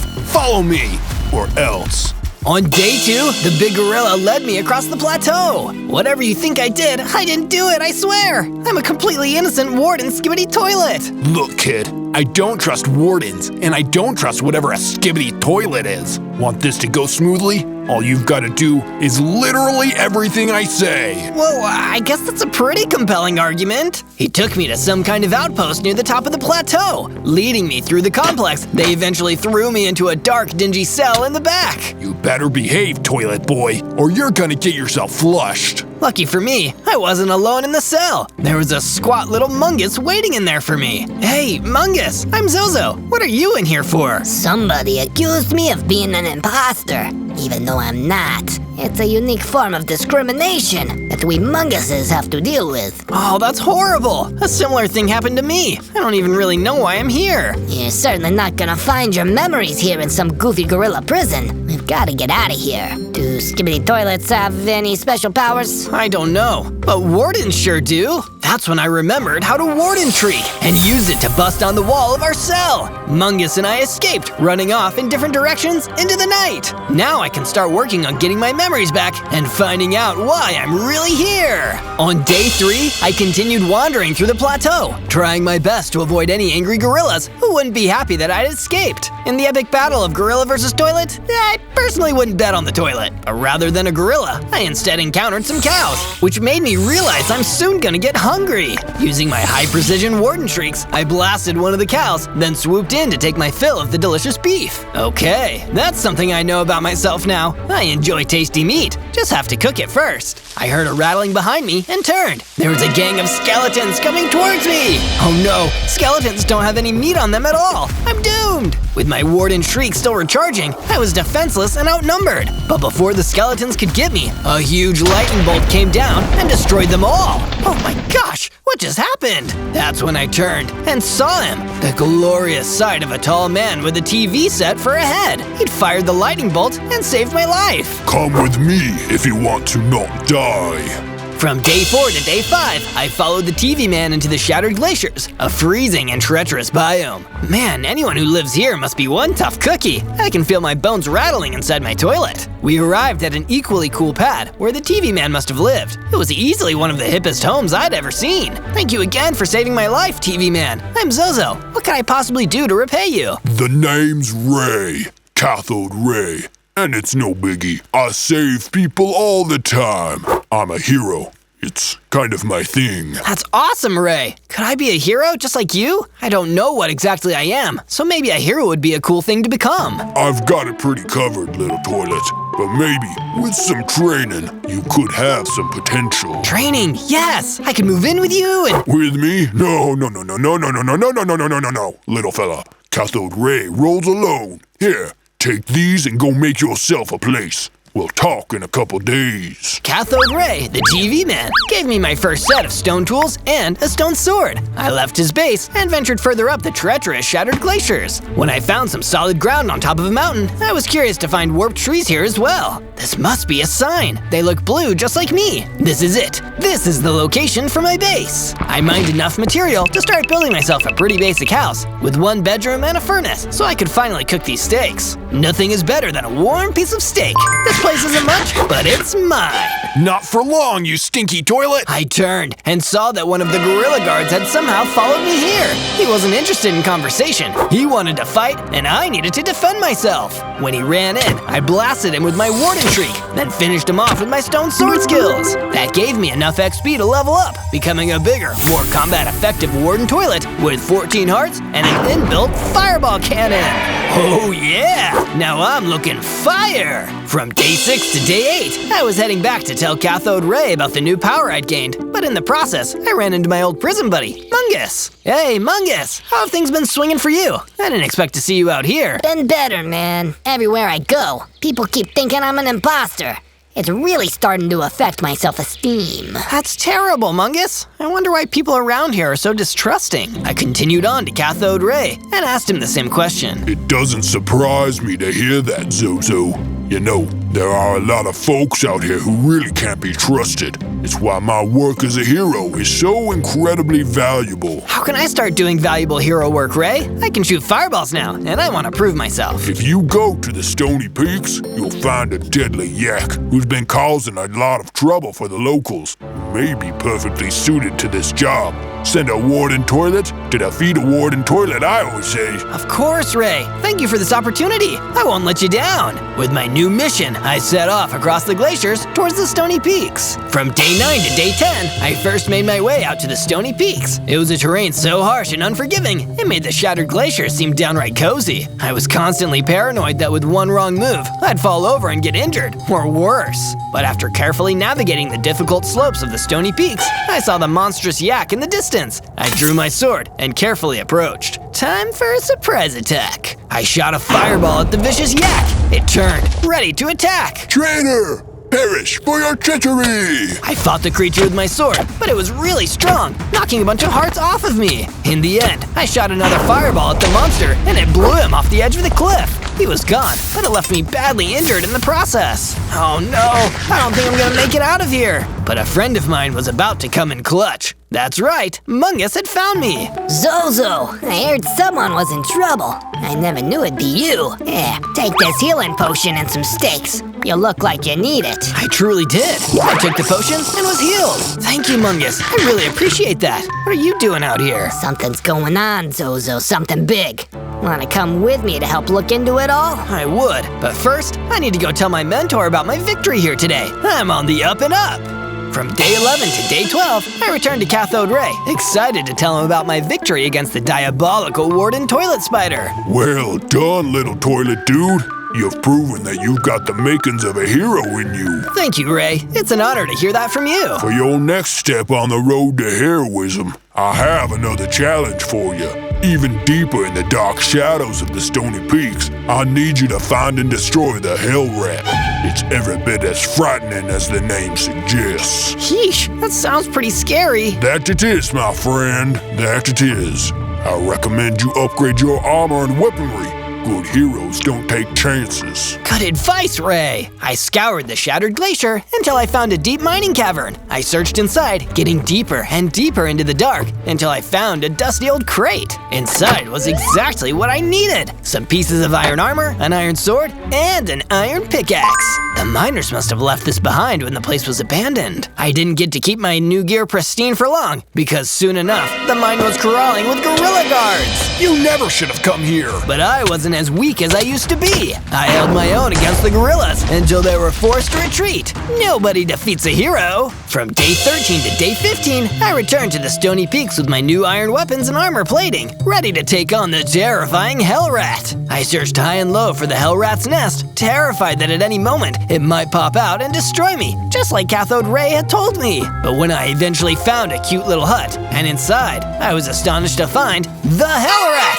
But it didn't seem threatening or scary at all. It seems like a pretty innocent, if slightly strange-looking, rat. Hey, you don't seem particularly hellish. Why do they call you the Hell Rat? Oh, it's because I come from Hell, the unincorporated community in Livingston County, Michigan. Oh, I suppose that does answer a lot, but not why Cathode Ray sent me here. Sorry for bothering you, Mr. Rat. I could smell a rat, and it wasn't the Hell Rat. I needed to make my way back to the Shattered Glaciers with no time to waste. From day 16 to day 19, I returned to the cold, lonely world of the Shattered Glacier. Cathode Ray has some serious questions to answer. Sending me to hassle innocent rats from Michigan doesn't seem like something a hero would do. But when I arrived at Ray's pad, it was empty, not a soul in sight. Until I heard footsteps behind me. I panicked and turned around, only to see Mungus standing right behind me. Mungus, what are you doing here? I was just about to ask you the same thing.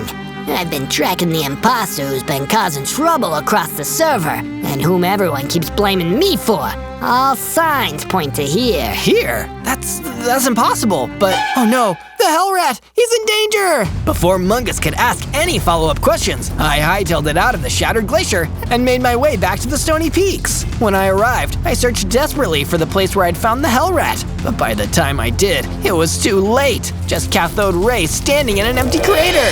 Ray, what have you done? What you were too weak to do, apparently. You can't even stomp some silly rat. Why would I want to? He was innocent. Innocent is just a point of view. Who's innocent, really? I'm sure he did something at some point that made him deserve getting vaporized by me. If that's how you think, then you're not a hero at all. I am a hero, Zozo, and if you're against me, that can only mean you're a villain. Let me show you what I do to villains. Cathode Ray summoned up a huge lightning bolt, and before I could do anything, he fired it at me, and everything went black. From day 20 to day 22, I finally woke up, my damaged toilet body lying among the broken stone of the peaks around me. Somehow, I'd survived. Why didn't Cathode Ray completely destroy me? Because I stopped him. I turned and saw my old prison friend, Mungus, walking towards me. What? You're the first person who believed in me. You think I'd let that TV-headed creep destroy you? No way. I can't believe he used me like that. I thought he was a hero. I thought I was a hero. You still can be, Zozo. Let's go back to your base. Together, I think we can defeat this guy and show the world who he really is. You're right, Mungus. It's the only way. We went back to my base, and we tore down the old base so we had enough space for the new build. I mined up enough raw materials to construct a new building with a room for Mungus to stay in, complete with a bed and couch. You can't really tell what this place will be, so make sure to watch a bit longer to find out as I will finish the base. From day 23 to day 26, I returned to the Savannah Plateau, wanting to see everything with a fresh perspective. Everything with Cathode Ray has got me reconsidering my whole life. But I didn't have time to brood. I saw an undead ostrich getting chased around by a terrifying dark manicore. This looks like a situation where I can prove myself as a real hero. I stormed in, blasting fireballs and warning shrieks at the dark manicore while the undead ostrich was out of the picture. It didn't take long for the manicore to relent, and I finished it off with my iron sword. Afterwards, the undead ostrich came out of hiding and approached me. You saved my life! That was so heroic! Thank you. I'm trying my best, despite not having a great teacher. Your best saved me! So in exchange, here, take some of my power and ascend to greater heights! The ostrich fired an energy blast at me, and I felt myself getting bigger and stronger. Soon enough, I had 26 hearts and a new ability, Smash! I tested it out, smashing a huge crazy crater into the ground. Okay, this will be useful later. From day 27 to day 31, while heading back across the Savannah Plateau towards the Shattered Glacier, I encountered a group of chickens. Even a Warden SKIBIDI toilet enjoys some nice fried chicken. I lured the chickens back into the Shattered Glacier and decided I needed to build a pen for them. Before I could do that, I decided to finish up the rest of the base so I can put them in just the right spot. I poured my heart and soul into it. I just hope no one flushes it down. Can't deny the resemblance is uncanny. If you think it looks good, make sure to subscribe so you can see my other amazing builds. As I was taking in the views, the Mungus approached me. Great work, Zozo. Some chicken is exactly what we need. Also, speaking of food, I took the liberty of making us a pantry. We can store excess chicken there. I looked and saw the well-stocked pantry and fully equipped kitchen that Mungus had created. Good job to you too, Mungus. This base is coming along nicely now. Meanwhile, back in Cathode Ray's icy chill pad of evil, he was consulting with his most powerful henchman, the Speakerhead. So you see, Speakerhead, this Zozo needs to be destroyed for the greater good. We can't have a good world with that skibidi warden menace in it. Of course, Mr. Ray. Everybody wants to rule the world, but you're the only one who I trust to see it through. Then go out there and do what needs to be done. He's the only thing standing in the way of our plans. From day 32 to day 35, I returned once again to the Savannah Plateau. More specifically, I returned to the gorilla base where I'd first been imprisoned. If I thought these guys were evil while I thought Cathode Ray was good, then maybe I had the wrong idea all along. When I arrived at the gorilla base, the huge gorilla who'd first captured me appeared to stand guard. You've got some nerve coming back here, Toilet. After everything you've done, I ought to destroy you right now. Wait, I was misled, and I think you were misled too. I'm on your side. Let me speak to the boss gorilla. The boss gorilla isn't actually a gorilla. Come with me. If you try anything funny, I'll hammer you into the ground like a tent peg. The big gorilla directed me inside. I followed his instructions down the hallway until I saw the strangest thing, a floating redstone cube. My goodness, who are you? Me?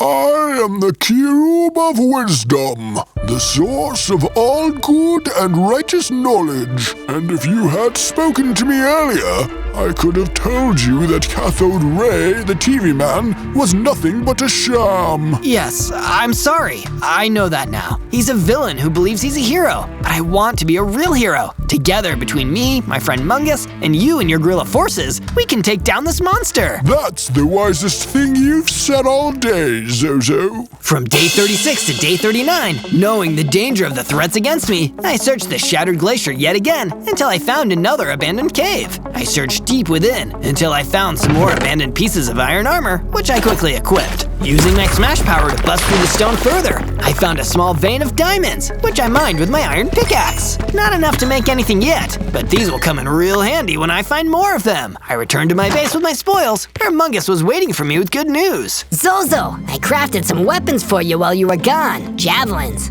They should be super effective. Oh, that's awesome, Mungus. This will make me an even more formidable opponent at long range. I left the edge of my base to practice my throwing skills with my new selection of javelins, when suddenly a gibbon approached. Be not afraid. Don't worry, I wasn't. Okay, let's see, what was the message? I'm an envoy from the Primate Kingdom. My master, the Cube, wishes to speak to you at a secure location in the Twilight Valley. You must journey there at once. It sounded like there was no time to delay. I turned tail and made my way in the direction of the Twilight Valley. From day 40 to day 43, I arrived in the spooky and mysterious Twilight Valley. Following the instructions given to me by the Gibbon, I found a small shack where the redstone cube of wisdom was waiting for me. What's up, Mr. Cube? Why so cloak and dagger? Is everything okay? There's an urgent matter that must be attended to, Zozo. My spies in Cathode Ray's inner circle tell me that he's dispatched one of his most dangerous agents, Speakerhead. What's so dangerous about him? He's a highly skilled and lethal warrior. He's absolutely loyal to Cathode Ray and his cause, and he absolutely hates skibidi toilets. I must leave now, Zozo, but stay safe. You are in grave danger. The redstone cube teleported away, leaving me alone in the Twilight Valley. Or so I thought. The shack exploded, and the Speakerhead was standing there, wielding a huge sword. There you are. Time to meet your doom, Toilet. All for freedom and for pleasure. Without delay, I started firing my warden shrieks and fireballs at him, but there was no effect. He ran at me with his sword and devastated me with one strike. All I could do was turn and run for my life. I'll get you, Zozo. Nothing ever lasts forever. From day 44 to day 49, I was resting and recovering at my base from my encounter with Speakerhead. I was lucky to get out of there alive. Speakerhead wasn't planning on taking prisoners. He was every bit as terrifying as the redstone cube suggested, so it made sense that the redstone cube would appear next to me in my time of need. You weren't kidding, Cube. That Speakerhead guy is a real demon. Be that as it may, I believe I have a solution for you, Zozo. A weapon that may be capable of destroying that diabolical false hero once and for all. I'm all ears. A blowgun, an ancient tribal weapon wielded by a great warrior. It's said to have special powers when used by a true hero in the name of justice. Sounds perfect. Where can I get it? I'm not sure yet. You will need to seek out the information. Return to the Stony Peaks and seek out other wise creatures. They will give you the knowledge that you seek. From day 50 to day 53, I had fully recovered from the stress of my battle with Speakerhead. I ventured out into the Stony Peaks, wanting to find the wise creatures that the Redstone Cube had spoken of. I'm lucky I don't have any legs, or they'd be getting really tired right about now. When I'd reached the highest peaks of the Stony, peaks, I found a wise old spider pig waiting for me. Welcome, my son. I am the great spider pig who sits at the center of the cosmic web of knowledge. I can answer but one question of every person. What is your question, Warden Toilet? I seek the power to defeat evil. Where can I find the legendary ancient blowgun? It will not be easy, my boy. The blowgun lies in the Chamber of Destiny, deep inside the Cynthian Torrids. It is guarded by a terrible beast. You will need to be incredibly strong to fight it. A terrible beast. Great. For a second there, I was worried this whole thing would be too easy. From day 54 to day 57, I returned to the Savannah Plateau, hoping to share everything I'd learned with the Redstone Cube. But on the way, I was intercepted by a familiar and terrifying foe, Speakerhead. Well, if it isn't my least favorite Warden Toilet, Zozo. Speakerhead, what are you doing here? I've been listening to you all the way since the spider pig. My master wants me to collect intelligence on you and everything you're doing. But I won't even need that information if I destroy you right here. Threw some javelins at him and tried to hit him with my fireballs, but he was too strong. My turn. Pulled out a destroyer and with one whack, blasted a huge crater in the earth. I was lucky to have escaped with my life. Meanwhile, back at his base in the Shattered Glacier, Cathode Ray was receiving the information that Speakerhead had stolen. The Scythian Torrids. Interesting. Then it means the blowgun must be guarded by the High Reaver. Perhaps I'll let Zozo deal with that one. He could always use the practice. From day 58 to day 62, I was at my base, having at least survived a second encounter with the Speakerhead. I need some kind of advantage. I can't afford to let him get the jump on me again. I might not be so lucky. I was pulled out of my pessimistic thoughts by Mungus, who strolled over to me with obvious excitement. Zozo, I've been working hard building things while you were gone. I added in a little yard, a bathroom, and a new crafting area, complete with a furnace. Oh, that's genius, Mungus. Just the thing I needed. If I want some new gear, I'm gonna need to forge it myself.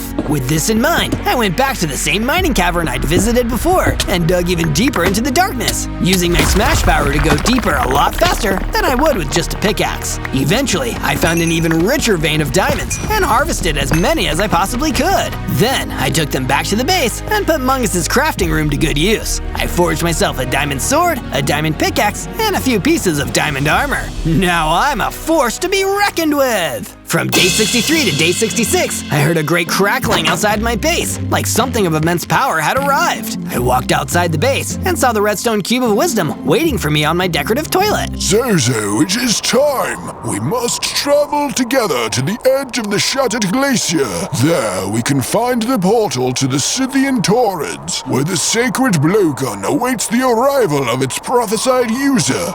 That, Zozo, is you. Then we have no time to waste. Lead the way! I followed the floating cube across the Shattered Glacier until eventually we reached the impressive-looking portal stand. Something is wrong, Zozo. The portal, it isn't active. Then what do we do? Keep searching. There must be some kind of key. Someone out there has it.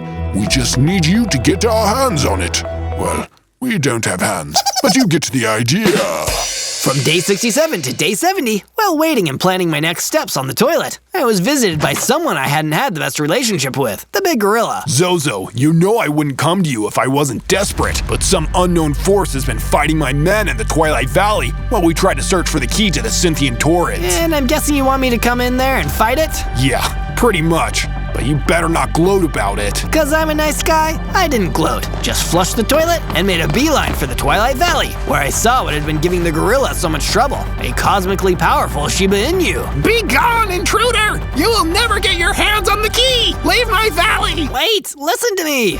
If you use this key for evil, I will— Listen! I'm not here to do evil. I'm here to stop it. You said something about a key? Is it the key to the Scythian Torrens? Yes, the very same. I seek the blowgun from the Chamber of Destiny. For what purpose do you seek it? I wish to obtain the blowgun and use it to defeat the evil known as cathode ray. That is a noble goal. The key is yours. If you misuse it, I'll destroy you myself. Shiba Inu disappeared, leaving behind a magical-looking key, which I immediately picked up. I'm one more step closer to completing my quest. From day 71 to day 74, I was returning to my base, excited to tell Mungus about the key. But I had bigger things on my mind. Speakerhead was back, and he was destroying my base. You're too late, Zozo. I know everything. You can't stop us now. I can tell you're a speakerhead even from a distance, because you're such an annoying loudmouth. Don't get mad, Zozo. Get even. If you're brave enough, I'll be waiting near Ray's pad. Come and get some, loser. Speakerhead laughed and disappeared. Then, Mungus came out of hiding to speak to me. How did he cause us much damage, Mungus? He used his destroyer, an incredibly powerful weapon. Darn, that man is such a thorn in my side. It doesn't need to be all bad, Zozo. Maybe if you go and destroy Speakerhead, you'll get his destroyer. Then you can use it in the Scythian Torrens to get the blowgun. That's a great idea, Mungus. But are you sure you'll be okay here alone? I can handle myself, Zozo. I'll rebuild the base while you're gone. Then it looks like we've got a plan. Little did I know, all of this was part of Cathode Ray's grand plan. Once he's dispatched dear Speakerhead, he'll be strong enough to enter the Scythian Torrens. Then, the blowgun will be mine, and nothing will be able to stop me. From day 75 to day 78, I was preparing for the battle with Speakerhead when the Redstone Cube of Wisdom came to impart some of his trademark wisdom. Fight hard out there, Zozo. We're all counting on you. Thanks, Redstone Cube. Is that it? And then he left. From day 79 to day 84, I wasted no time in charging to the dark depths of the Shattered Glacier. Speakerhead, you will face me in single combat. That was clearly enough to summon him because Speakerhead immediately appeared. It was almost too perfect. Ready to be destroyed, Zozo? Well, clearly you are, since you're here. Please stop talking. I'd rather just fight. I charged at Speakerhead, wielding my diamond sword. Even with the aid of my powers, I was so hopelessly outmatched. Face it, Zozo, you're doomed. You can't beat me. That's when I suddenly felt a surge of energy coming up from the key the Shiba Inu gave me. The power to fight against evil. I evolved into a Warden Spider Skibidi toilet. I was bigger, stronger, and suddenly had 100 hearts and the ability to shoot lasers. Speakerhead was so shocked. What? No, you can't do that. Seems like I can. Bye-bye, Speakerhead. With a supercharged blast of my laser attack, Speakerhead was destroyed once and for all. In his place was the destroyer, which I picked up immediately. Just you and me now, Ray. From day 85 to day 89, I returned to the base with the destroyer and the key. And with 100 hearts, I was finally ready to go to the Scythian Torrens. I'm ready to do this, Mungus. So glad, Zozo. And look, I repaired the base. I turned and saw that Mungus was true to his words. The base had been rebuilt. Everything was coming up roses. The one thing left to do is go claim the blowgun. Then we can defeat Cathode Ray and end all this horror. My heart filled with determination, I made my way towards the portal standing deep in the Shattered Glaciers and used my key to open it. Scythian Torrens, here I come. I immediately felt the dark, dry heat of the Torrens on the other side. It was a sinister place, filled with molten lava and strange unknown creatures. After hours of wandering, I found a large, distinct structure that must have been the Chamber of Destiny. Destiny! There's the chamber! Let's go see the beast. I walked into the chamber, which was deceptively quiet at first, until a huge, terrifying High Reaver leaped out! Oh, there's the beast! It took everything to be able to defeat the High Reaver. The blade of my diamond sword, my fireballs, my javelins, my laser eyes, and of course, the destroyer! It was a hard battle, and I lost plenty of hearts. But in the end, the High Reaver was defeated, and the blowgun was left on the ground. Cathode Ray, you've got a big storm coming. From day 90 to day 94, I left the Chamber of Destiny with the blowgun in hand. With this, I'd finally be able to destroy Cathode Ray once and for all. But before I could find my way to the portal, I was hit by a lightning that completely paralyzed me from the neck down. The blowgun fell out onto the floor. Oh no, who could have done this? Unsurprisingly, Cathode Ray emerged from the darkness. He had total power over me. So, it has come to this. You know, Zozo, we could have worked well together. Imagine the heroics we would have accomplished together. You've never done anything heroic in your life, Ray. You're just a villain who's lying to himself. You're going to regret this, Zozo. If you're not with me, then you're my enemy. I'd destroy you right now, but I want you to live long enough to see my revenge play out in full. While I couldn't move, he built a stone cage around me, trapping me within. By the time I could move again, Cathode Ray was long gone. From day 95 to day 97, I tried different methods to bust down the walls of the prison that Cathode Ray had built around me. Out of all the power-ups, only the destroyer worked. But there was no time to waste. I needed to get back to the Savannah Plateau immediately and warn the Redstone Cube of Wisdom. When I was back in the overworld, I ran as fast as I could until I reached the plateau. But I wasn't fast enough. The gorilla outpost base had been left in ruins, and all the gorillas were gone. All that was left was the heavily injured Redstone Cube of Wisdom. Zozo, Cathode Ray went on a cathode rampage. He's cleaning house, trying to destroy everyone he can. Oh no, this is all my fault. I gave him the blowgun. He'll be invincible. He has one weakness, Zozo. Because he has a TV for a head, he doesn't have a mouth, so he can't actually use the blowgun. Get it back, Zozo, and use it to bring Ray's reign of terror to an end! The Redstone Cube passed away, leaving me alone on the cold and dusty plateau. On day 98, I made a beeline back to my base. I needed to warn Mungus so he didn't end up like the gorillas or the Redstone Cube of Wisdom. When I saw the state of my base, I feared I was too late. Everything Mungus and I had worked on was destroyed. Cathode Ray had almost annihilated the base. Oh no, did he destroy Mungus just like he destroyed the Redstone Cube? To my immense relief, Mungus emerged from the rubble. Please, I'm a lot harder to destroy than that. Mungus, you're alive! Cathode Ray was so focused on angrily destroying our base that he didn't even notice me.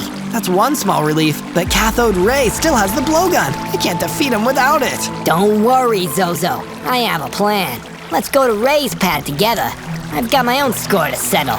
You distract him, I'll steal back the blowgun.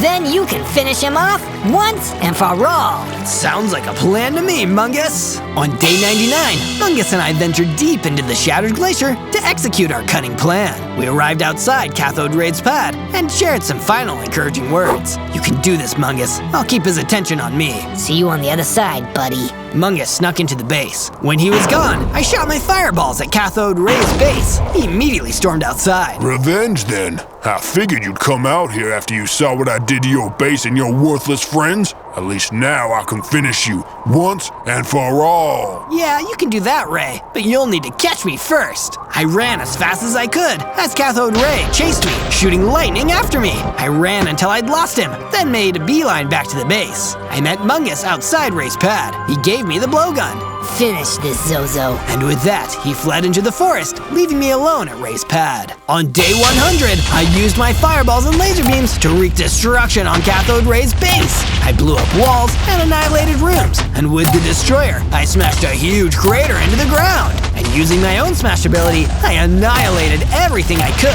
sending his whole kingdom crashing down around me. I'm gonna do what you did to me, and to the Redstone Cube, and all those gorillas. I'll leave you with nothing. All the noise attracted Cathode Ray himself, who stormed in, ready to fight, wielding a massive sword. You worthless little bidet. My perfect pad. How could you ruin it like this? I am a hero. How many times do I need to tell you? There's nothing heroic about you. You're just a big, cruel bully who wants people to like him. And it's clear you're not gonna like me, so I may as well destroy you, you villain. The battle began. Cathode Ray was strong, but now I was ready to face him. I threw in javelins and blasted fireballs. I hit him with laser beams and warden shrieks, and even whacked him with the destroyer. No, this is impossible. For the finishing blow, I pulled out my blowgun, channeling all the power of the redstone cube. With one blast, the scourge of Cathode Ray was finally destroyed. The only hero here is me. On day 1, I spawned in as an awesome Warden Ninja, right in the middle of my Warden Ninja hideout. But there were no other Warden Ninjas around. In fact, the whole place was full of Dread Ghouls. While several of them were standing at attention, one of them was standing back and giving orders. Destroy everything, my Dark Warriors. We are under orders to eliminate every last Warden Ninja we can find. I didn't understand why this was happening, but I wasn't going to take it lying down. Who's giving you these orders, you cowardly Dread Ghoul? That's when I heard booming footsteps behind me. I turned and saw a huge dark figure approaching me. I was only a tiny Warden Ninja, and I didn't have any weapons yet, so he terrified me. I gave the orders. I am Shogun Skull, the ruler of this land. And all who defy me will be destroyed, including you. Shogun Skull pulled out a huge katana. He looked like he meant business. I needed to activate my special power, Ultimate Stealth. I practically turned invisible, immediately causing Shogun Skull and his Dread Ghouls to lose my trace. Where did he go? He's using his ninja abilities to run away like a coward. No matter, we'll find and destroy him another day. As much as I was ashamed to admit it, all I could do was run. I got out of there and ran out into the alien fields, looking for some food to satisfy my hunger. I managed to find some baked potatoes, but they were being guarded by a band of 3 brigands. Excuse me, brigands, would you be able to give me one of your baked potatoes? I'm really hungry. Would love to, man, love to. But here's the thing, they're all mine, and I want them all. So that's gonna be a no. The brigands attacked me, even though I was unarmed, and I needed to fight back. Luckily, my unarmed attacks actually did a lot of damage, and soon I defeated all 3 of them. That must be my ninja martial arts training kicking in. There's hope for me yet. On day 2, after eating some of those baked potatoes and storing the rest, I left the alien fields for the Ebony Woods, looking for the right place to build a base. The Ebony Woods are dark and mysterious, perfect for a secretive Warden Ninja. I used my martial arts powers to start punching down a tree and gathered up the resources to make myself a crafting bench and used it to create a wooden pickaxe. Then I mined into the ground for some stone to make my first set of stone tools and a basic stone katana of my own. Now we're cooking with gas. I used my new tools to clear a tree and start building a new secretive ninja base. I did some mining underground because I wanted the base to be a secret, so most of it would need to be under the surface. It's a good start. I'll do more later, but first, I need to figure out what's going on around here and why Shogun Skull is putting a hit on Warden Ninja heads. I went exploring around the Ebony Forest looking for clues until I found another gang of Dread Ghouls that Shogun Skull had sent after me. Big mistake, guys. This time, I'm armed. I pulled out my stone katana and made short work of the Dread Ghoul gang, leaving only one remaining. Tell me everything I need to know about Shogun Skull. You fool! Even me talking about him seals my doom. You should know, you are a key part of his… Boom! The last Dread Ghoul exploded! It must have been Shogun Skull's doing. He really was powerful. But what was he trying to say? I'm a key part of what? Better keep watching if you want to find out with me. On day 3, I continued searching around the Ebony Forest. I needed some kind of lead, some kind of vital clue, before I could progress any further. That's when I happened upon a small hut in the middle of the woods, where a strange man was just sitting around. Hi, I'm Zozo. Who are you? I'm a nomad. Oh yeah? What does that mean?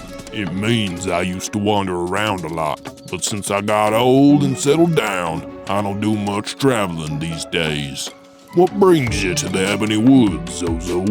He gave me some mushroom stew, and I sat down to talk to him. Well, I'm a Warden Ninja, and I used to live in a big Warden Ninja hideout with others like me. But then, Shogun Skull attacked, and now I think I might be the only one left. Well, that doesn't surprise me. You know, things were once more peaceful across the land. There were dangerous creatures around and sometimes a fight would happen, sure, but overall, we lived in harmony. Until one day, all of the leaders across the land suddenly disappeared, and the Shogun Skull rose up, taking on everything and everyone. He's the uncontested ruler now. But we can't just let that happen. What should we do, Nomad? It won't be easy, but your quest is simple, Zozo.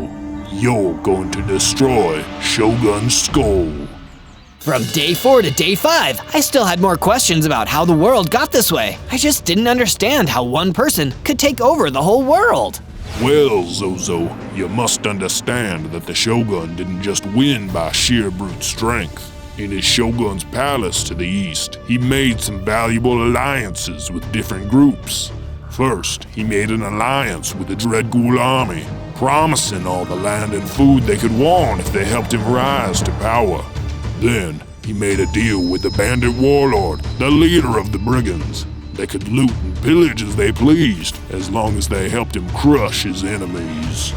Dread ghouls and brigands started attacking any village or settlement they could find, crushing the opposition to Shogun Skull's rule. But the leaders?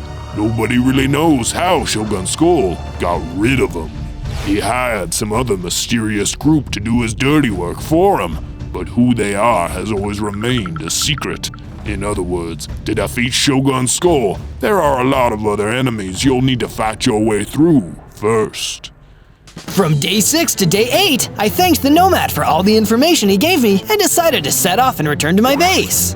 It was getting dark, and I knew that all the mobs would be coming out soon. But on the way back to my base, I saw an innocent pink pixie cornered by a vicious feral squall golem. I needed to intervene. It's ninja time! Pulling out my stone katana, I ran in and fought the squall golem. He was much bigger and tougher than your average dread ghoul, but in the end, my stone blade and ninja training won out. The squall golem was defeated, and the pink pixie was grateful for me for saving her life. That was so heroic. Thank you. I majorly owe you for this one. It's no biggie. I'm Zozo, the Warden Ninja. Who are you? I'm Polly, the pink pixie. And is there any way I can help you with your quest? How about you come stay at my base for a while and we figure something out together? That sounds like a good idea. So Polly and I returned to my base. I continued mining underground and created a cool room for her to stay in. I'm pretty pleased with this. Good. Now, I'm on a quest to defeat Shogun Skull. Do you have any idea what might be a good place to start? Well, Shogun Skull is one of the greatest warriors in the world. You're gonna need to train really hard if you want to get good enough to fight him directly. Maybe you should seek out some kind of ninja master to train you. That's an amazing idea, Polly! And so I had my next step, seeking out a ninja master to train me. And if you want to find out what happens next, keep watching until the end. Some big surprises are coming. From day 9 to day 10, I went to an underground cavern with my stone pickaxe to mine some iron for my next set of weapons, armor, and tools. I managed to gather up some iron ore when a huge hydra suddenly appeared in the cavern with me. There was no way I'd be able to fight such a powerful monster directly, so I activated my ultimate stealth and sneaked away to the exit. Sometimes the best way to fight is to not fight at all. From day 11 to day 12, I took the iron back to my base. I created a furnace and smelted it into iron ingots, which I then used to make iron armor, some iron tools, and an iron katana. And with all my fancy new gear and weapons, me and Polly the Pink Pixie decided to journey out to a nearby bayou to look for more clues. After some exploring, we stopped for a minute to talk. So Polly, what do you know about Shogun Skull? I'm trying to collect all the information I can. I think it might help me in my quest. Well, in addition to his Dread Ghoul and Brigand armies, I know he has an elite group, 3 warriors spread out across the land who help enforce his will. 3 elite warriors? Sounds like I better take care of them before I take on Shogun Skull himself. Who are these 3 warriors? There's the Gold Creeper, a walking weapon of mass destruction that people always fear is gonna blow up. Then there's the Fire Elemental, a powerful being with mastery over flame. And finally, there's the Crimson Wizard, a crafty and intelligent sorcerer who has mastered the Mystic. Wow, sounds like I've got my work cut out for me then. Before I could ask any more questions, a bunch of monster mushrooms attacked us. Even with my iron katana, it wasn't easy to take them down. These mushrooms meant business. But when I did take them down, I transformed into a bigger, stronger Warden Ninja with 20 hearts. Whoa, this is awesome! Better stick around to see what I transform into next. That's rad, Zozo. But hey, maybe next time we should go somewhere a little drier. This bayou is just gross. From day 13 to day 15, Polly and I returned to my base. I decided to spruce it up a little, adding some plants and other decorative improvements, and actually decided to make myself a proper room. Just because it's a secret underground base doesn't mean it has to be drab and dreary. That's when I remembered what Polly had said to me. Maybe next time we should go somewhere a little drier. This bayou is just gross. And it hit me, what could be drier than the Mojave Desert? Maybe I'd have some luck finding someone there. After taking some time to rest, I went out to the Mojave Desert. It was just as dry and hot as I expected, but there didn't seem to be much going on. That's when I was attacked by the Desert Lord, the ruler of the desert. Because he was on his own home turf, he was even faster and stronger than a ninja, and it was too late for me to use ultimate stealth. I broke away from the fight and stood back, but the Desert Lord still seemed ready to battle. You are a trespasser on this land. This is my desert, and I'll never let you or the diabolical Shogun Skull you serve claim it. Wait, there's been a misunderstanding. I don't work for Shogun Skull. I want to defeat him. Oh, I'm sorry. I just assumed you was working for the Dread Shogun. But why? Didn't all the Warden Ninjas used to work for him? My mind was blown. It all made sense now. The mysterious third group who worked with the Shogun Skull, it must have been the Warden Ninjas. But why was he trying to destroy them now? Desert Lord, you've given me a lot to think over. Would you like to come back to my base and we can work together to defeat Shogun Skull? Well, I hate to leave my desert, my true home. For now, it seems working together is the most sensible choice. Let's go, Warden Ninja. The name's Zozo. Follow me. From day 16 to day 19, I returned to my base with the Desert Lord. I mined a new underground room for him, complete with a bed and even a few sandblocks, just to help him feel at home. It's not exactly the desert, but thank you, Zozo. This'll do. Seeing as how exploring had helped me discover plenty of interesting new things so far, I decided to continue visiting new locations, so I left my base once more. I went out to the prairie next to see what I could find. That's where I ran into a camel. Hey, Mr. Camel, I'm Zozo. Is there anything I can help you with? The name's Joe. And as a matter of fact, there is. For the longest time, I've wanted to build a nice beach house on the Rainbow Beach, but it's infested by wraiths now. If you could help me clean out those wraiths so I can build my beach house, I'll give you a weapon I've been holding on to for a while. Something you might find useful. That sounds like a good deal to me, Joe. From day 20 to day 22, I journeyed out to the Rainbow Beach to complete my mission for Joe the Camel. It was a really beautiful place. I could see why he wanted a beach house out here. When I ran into the group of wraiths he told me about, I drew my katana and charged in, slicing and dicing in a way that would make any Warden Ninja proud. Soon, they were all defeated. I'm getting the hang of this whole ninja thing. Then, I saw something quickly moving towards me and noticed it was the Gold Creeper, one of the elite Shogun Skull warriors that Polly had told me about. Oh no, I gotta bounce! I didn't have any long-range weapons, so all I could do was run for my life as the Gold Creeper chased me. If it exploded while I was too close, I was doomed. But I kept chasing, getting closer and closer and closer. It started to get too close for comfort, so I jumped forward into some nearby water, hoping it would at least provide some protection. Boom! The Gold Creeper exploded! It was the biggest explosion I'd ever seen, taking a huge chunk out of the beach around me. But I'd survived! I'd completed Joe the Camel's quest, and I'd defeated one of Shogun Skull's 3 elite warriors. I'd call this a successful day. From day 23 to day 26, I returned to the prairie and met with Joe the Camel again. He was pleased to find out I'd gotten rid of the wraiths, and less pleased to find out the Golden Creeper had blown a big hole into the Rainbow Beach. Still, a deal's a deal, kid, and you held up your end. You can take this set of throwing axes I have. Since you're a ninja, you'll probably benefit from some thrown weapons, perfect for those stealthy kinds of attacks. Wow, these will be so useful! Thanks, Joe! Don't mention it. If you need me, I'll be off constructing my beach house. With that quest taken care of, I decided to continue exploring the world. I reached the scenic Red Oak Forest, where I ran into a gang of mossy skeletons working for Shogun Skull. You're in some real trouble now. No bones about it. That was an awful pun. Eat axe. I tried out one of my new throwing axes on the first of the mossy skeletons, defeating him instantly. Then I pulled out my iron katana to deal with the rest. It didn't take long for me to defeat them, all except one, who I needed some information from. Tell me what Shogun Skull is planning.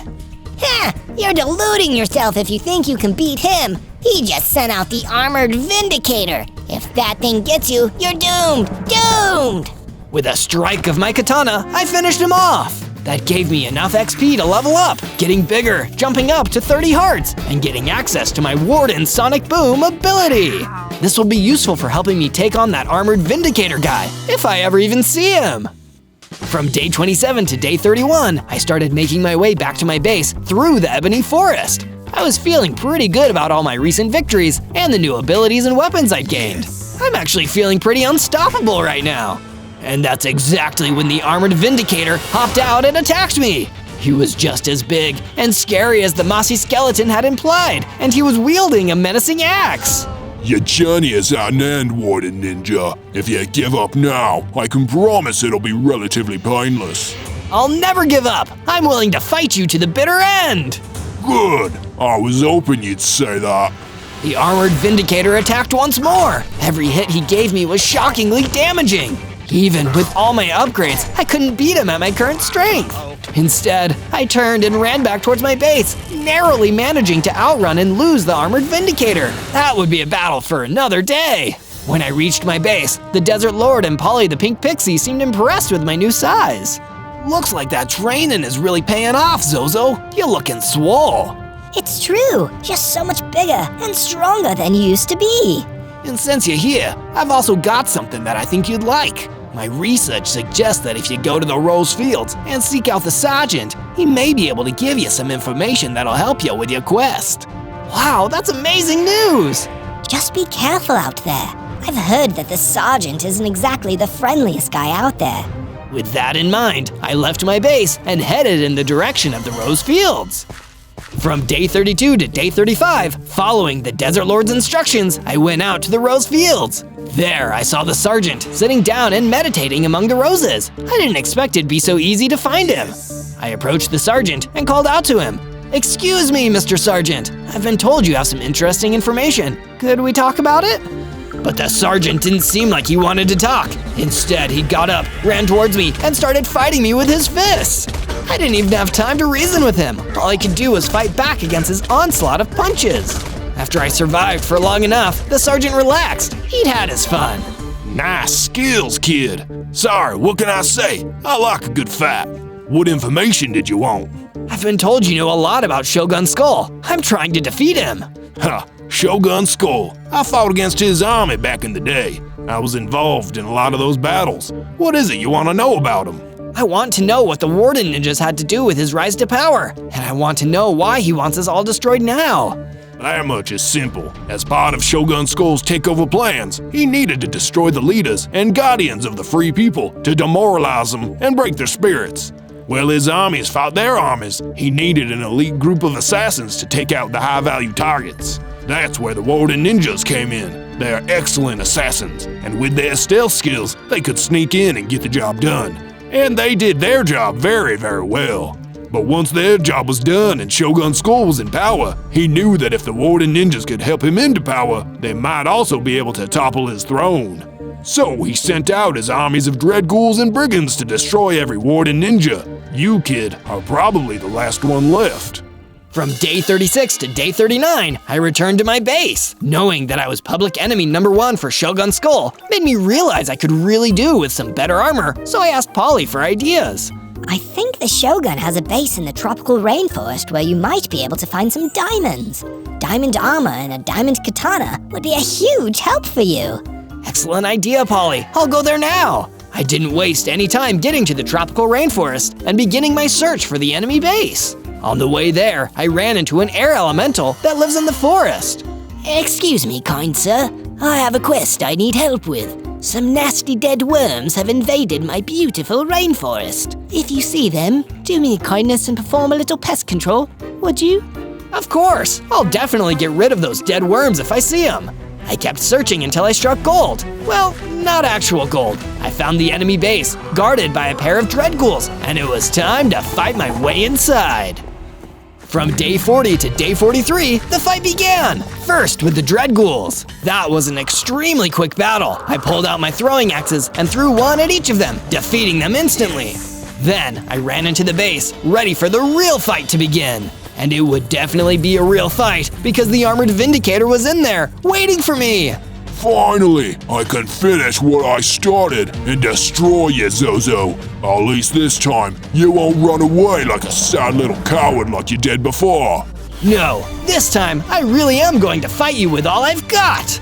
The armored Vindicator charged at me. I unleashed the sonic boom, stunning him. While he was stunned, I finished him off with my powerful ninja swing. I told you I'd beat you, armored Vindicator. I'm a Warden ninja of my word. With him gone, I searched around the room until I found a chest. Just like Polly the Pink Pixie had told me, there were diamonds inside.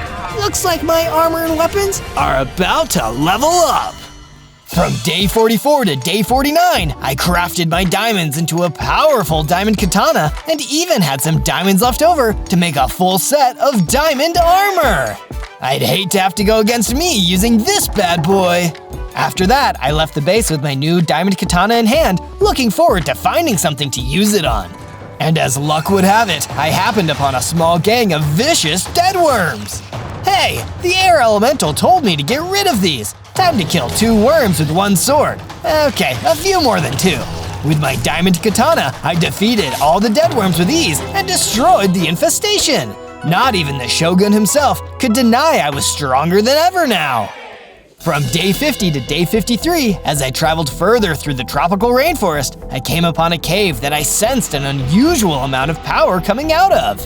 This must have something to do with Shogun's skull. I should go investigate, just in case. But when I was about to enter the cave, a magical genie came floating out of it. Halt, traveler. You are approaching the cave of the fire elemental.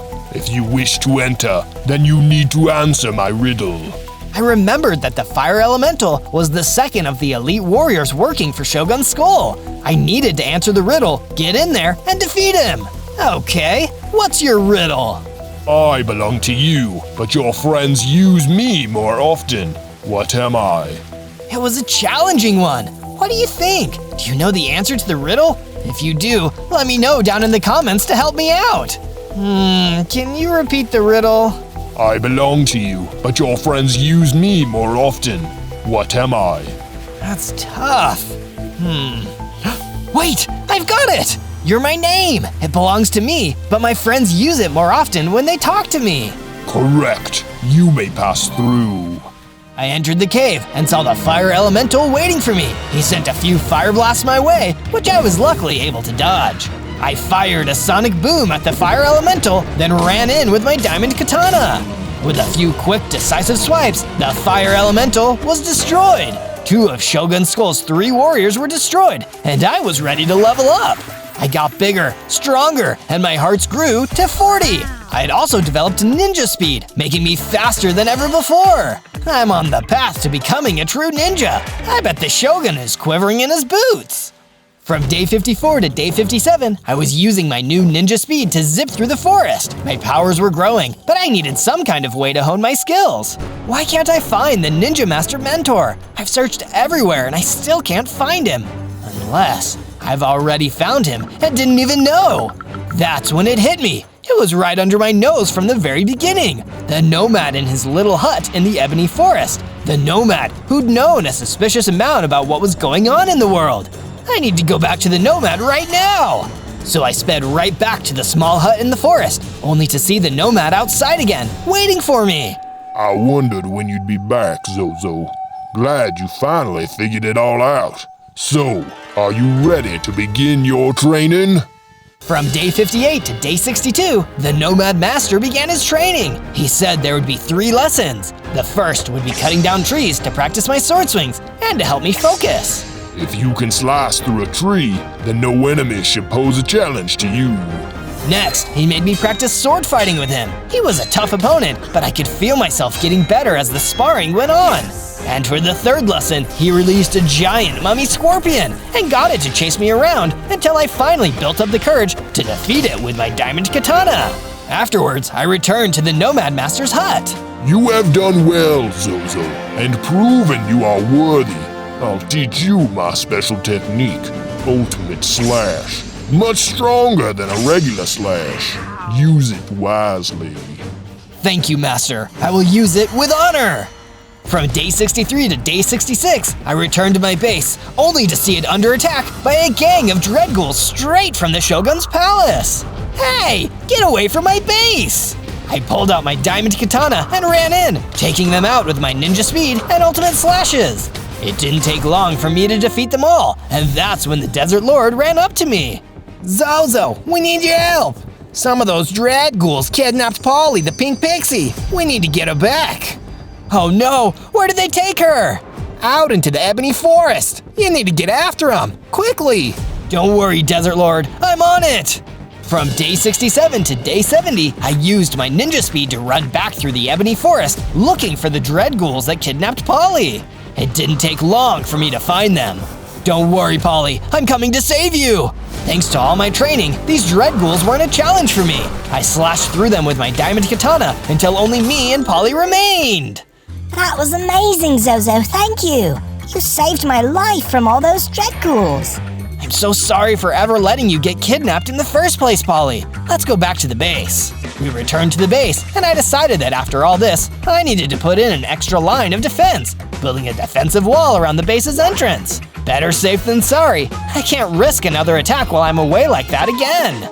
From day 71 to day 74, I wasn't sure where to go next. I knew that I needed to defeat the Crimson Wizard before I could take on Shogun Skull himself, but I wasn't sure where to find him. So instead, I decided to go back to one of the deadliest enemies I'd left behind before.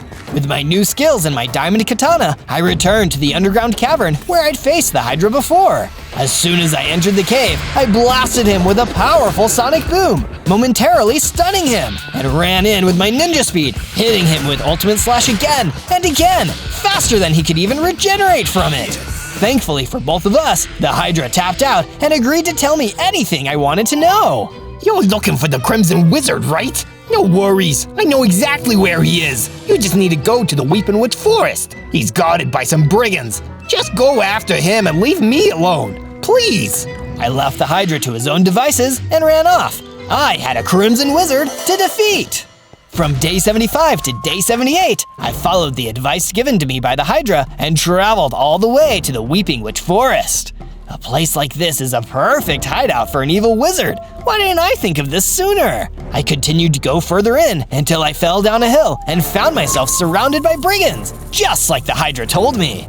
You wandered right into our trap, Zozo. There's no way you're ever gonna escape us here. I don't want to escape, brigand. You and your bosses are the ones I've come here for. With my ninja speed and my diamond katana, I zipped from brigand to brigand, taking out each one with a single strike. Once they were down, all that was left to do was hunt down the Crimson Wizard. But the last thing I expected was for him to come to me instead. The Crimson Wizard appeared right in front of me and fired an energy blast that took out a number of my hearts. It was clear that he was the strongest of the Shogun Skull's 3 elite warriors. This is hardly even a challenge. Why don't you show me your good time, Zozo? Have you come this far just to perish? How's this for a good time? While the Crimson Wizard was distracted by his own gloating, I ran in and struck him with my katana, hitting him so hard and fast, he was immediately destroyed. Probably should have fully defeated me before you started bragging, Crimson Wizard. And this means that I've defeated all 3 of the elite warriors. And that clearly meant something because I leveled up into my strongest form yet, with 60 hearts. It's time to finally defeat Shogun Skull. From day 79 to day 84, I returned to my base to give Polly the pink pixie and the Desert Lord the good news. They looked amazed at my size and abilities. This is incredible, Zozo. It's amazing to see how far you've come, Zozo. We're so proud of you.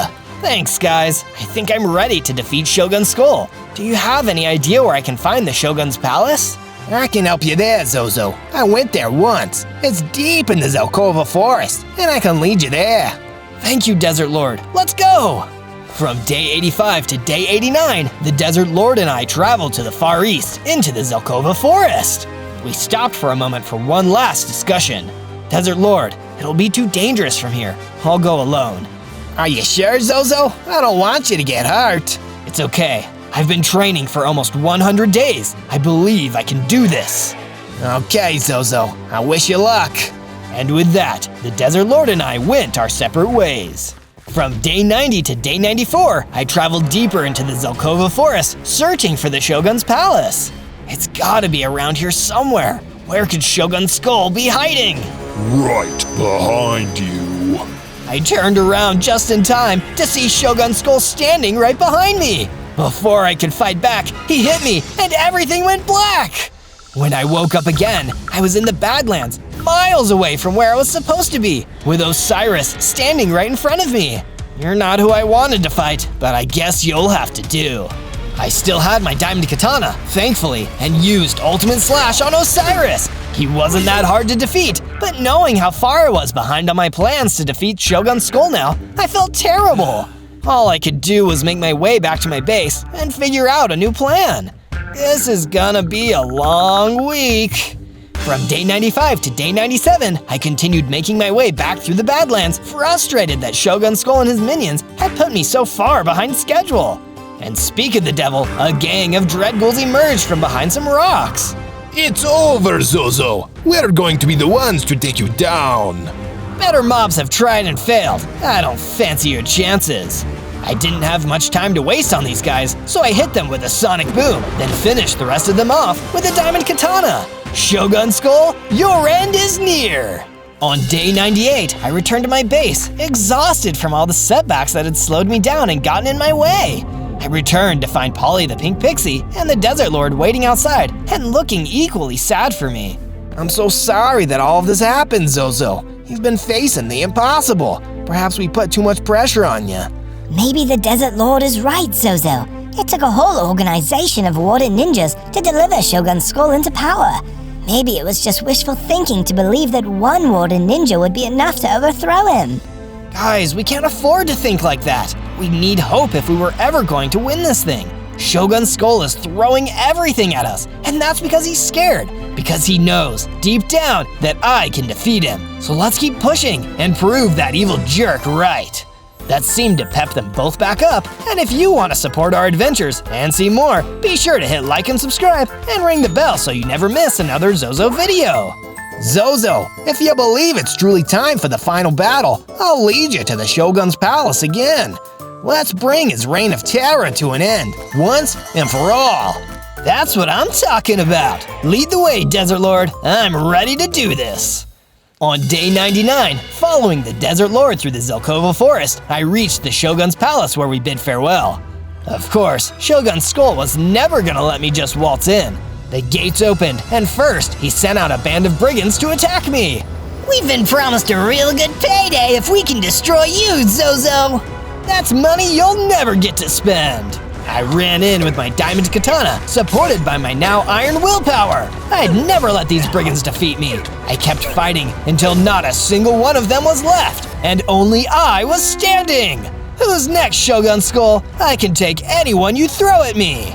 But the next group of mobs didn't come from the palace. They snuck up behind me. It was a gang of silent assassins. They were much tougher than the brigands, but with my expert diamond katana skills, I was able to still defeat them all. By this point, I was getting tired, but I still had the will to fight.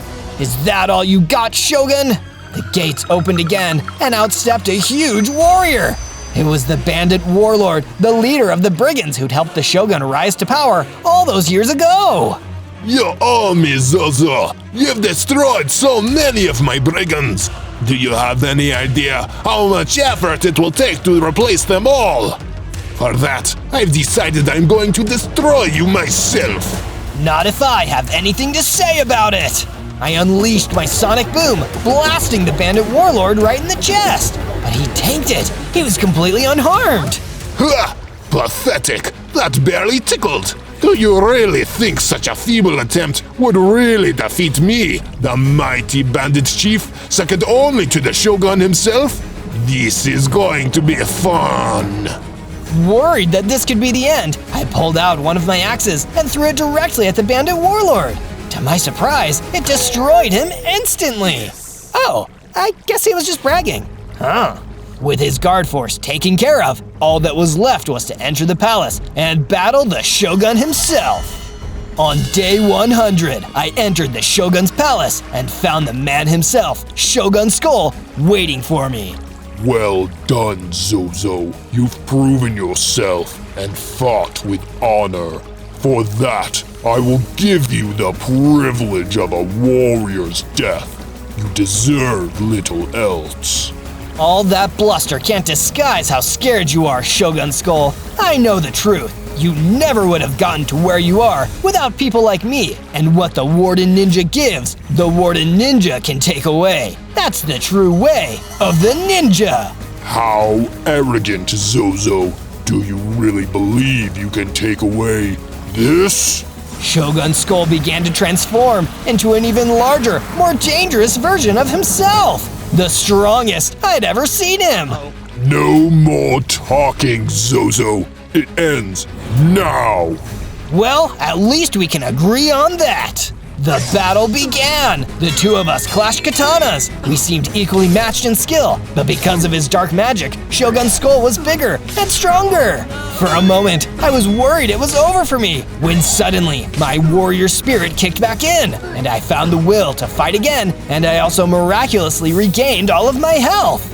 I fought harder than I ever had before, hitting Shogun Skull again and again and again, until he was almost defeated. I'd never seen him look so weak and helpless. I charged up all of my strength, and with a single blast of my sonic boom, Shogun Skull was destroyed, and peace restored to the land once more.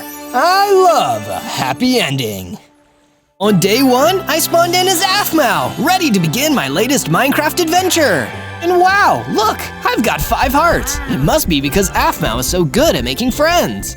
But wait, there was nobody else around me in the forest. That didn't seem right. APHMAU always has her friends, especially her best friend, Ian. I started looking around to see if I could find him. Ian, can you hear me? Ian! I don't like hanging out in this creepy forest alone. But I wasn't alone. Suddenly, a huge humbaba came running out of the trees towards me. Are you calling for Ian? Oh, that annoying little brat has given me enough trouble already. If you're a friend of his, I'm gonna need to kidnap you too. So that's what happened to Ian. He always knew how to make a bad first impression. I turned and ran away from the forest. There was no way I could fight that big humbaba unarmed. Get back here, you little twerp. There will be no escape once I reach my full power. That didn't sound good.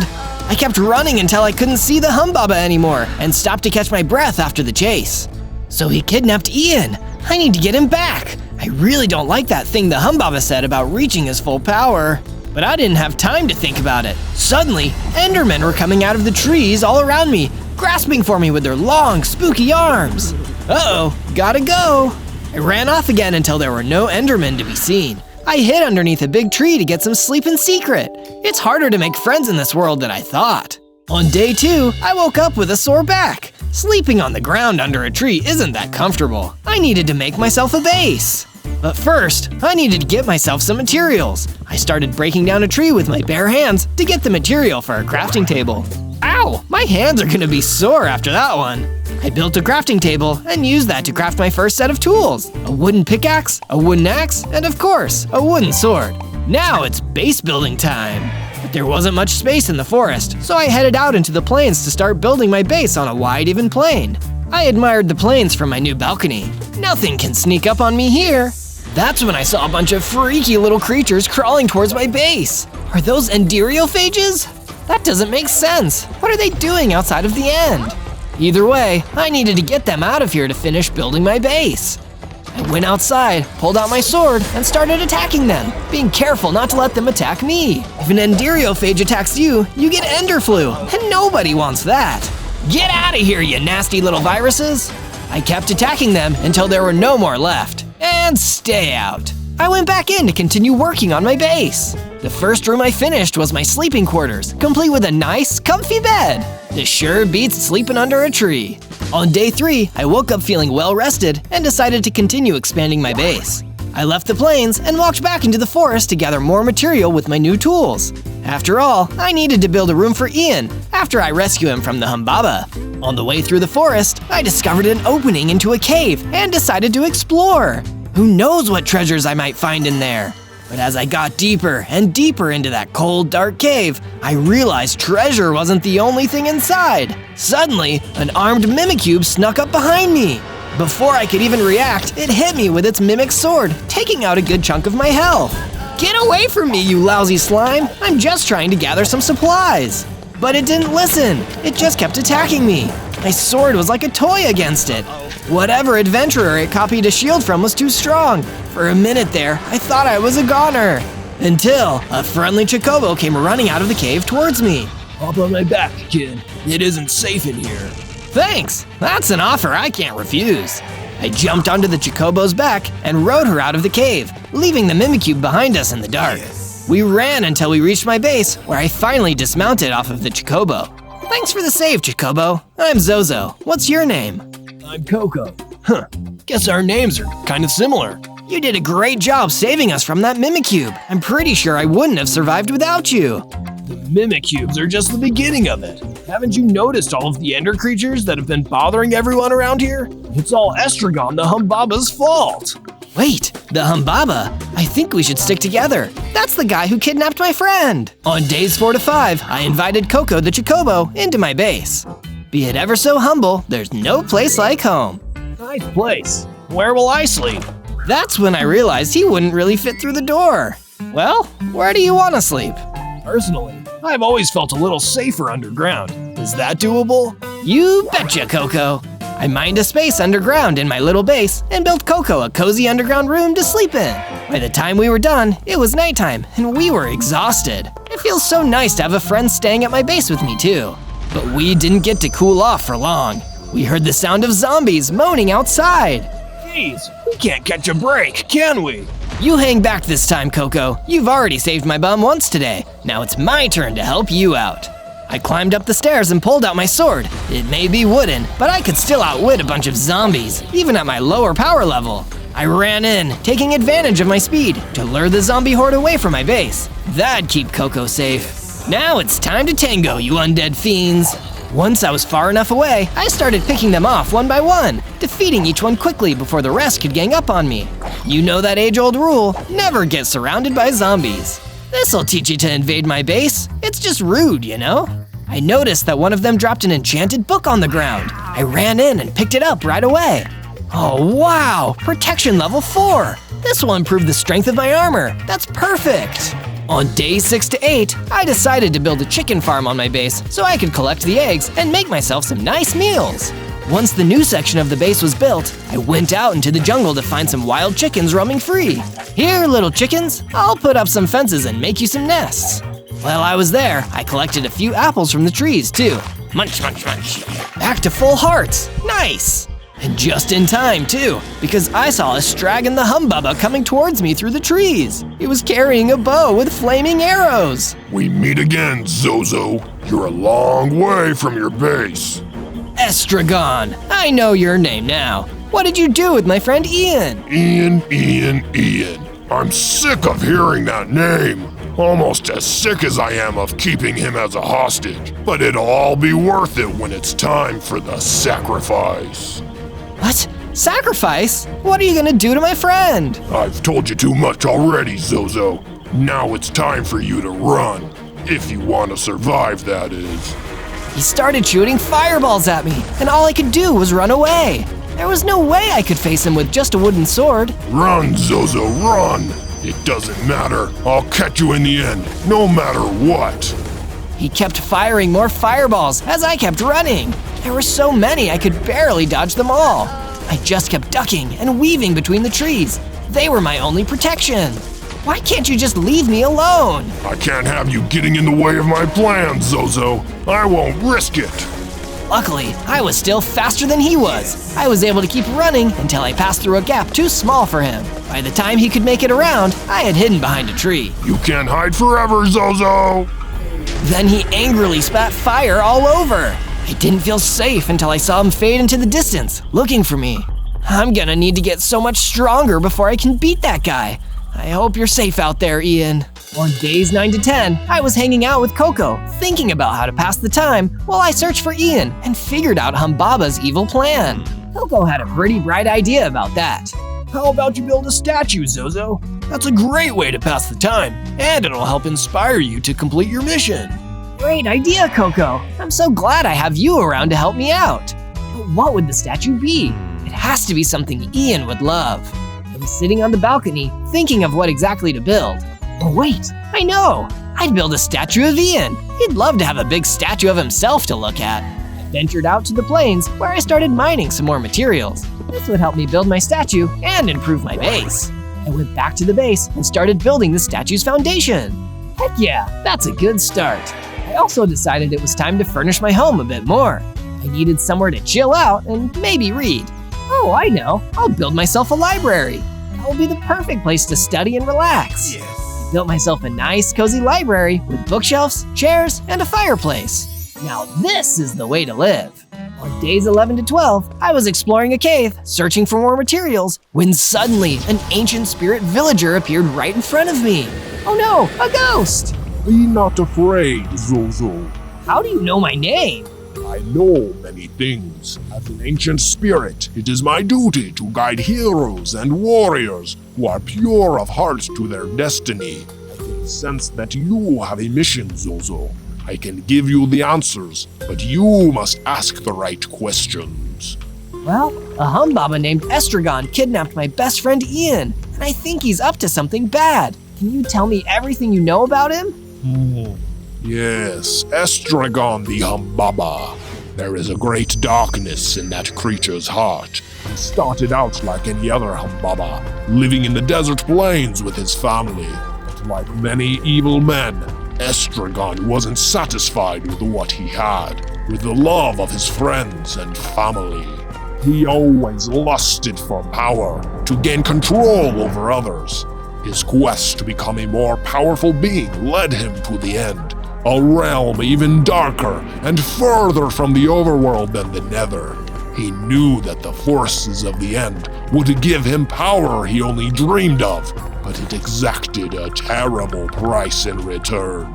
A sacrifice. If he wanted the power of the end, he would need to forsake the overworld and help the Endermen and Enderophages take it over and make it their own. He gains power to perform this ritual through sacrifice. I would wager that this is his intention with your friend, Ian.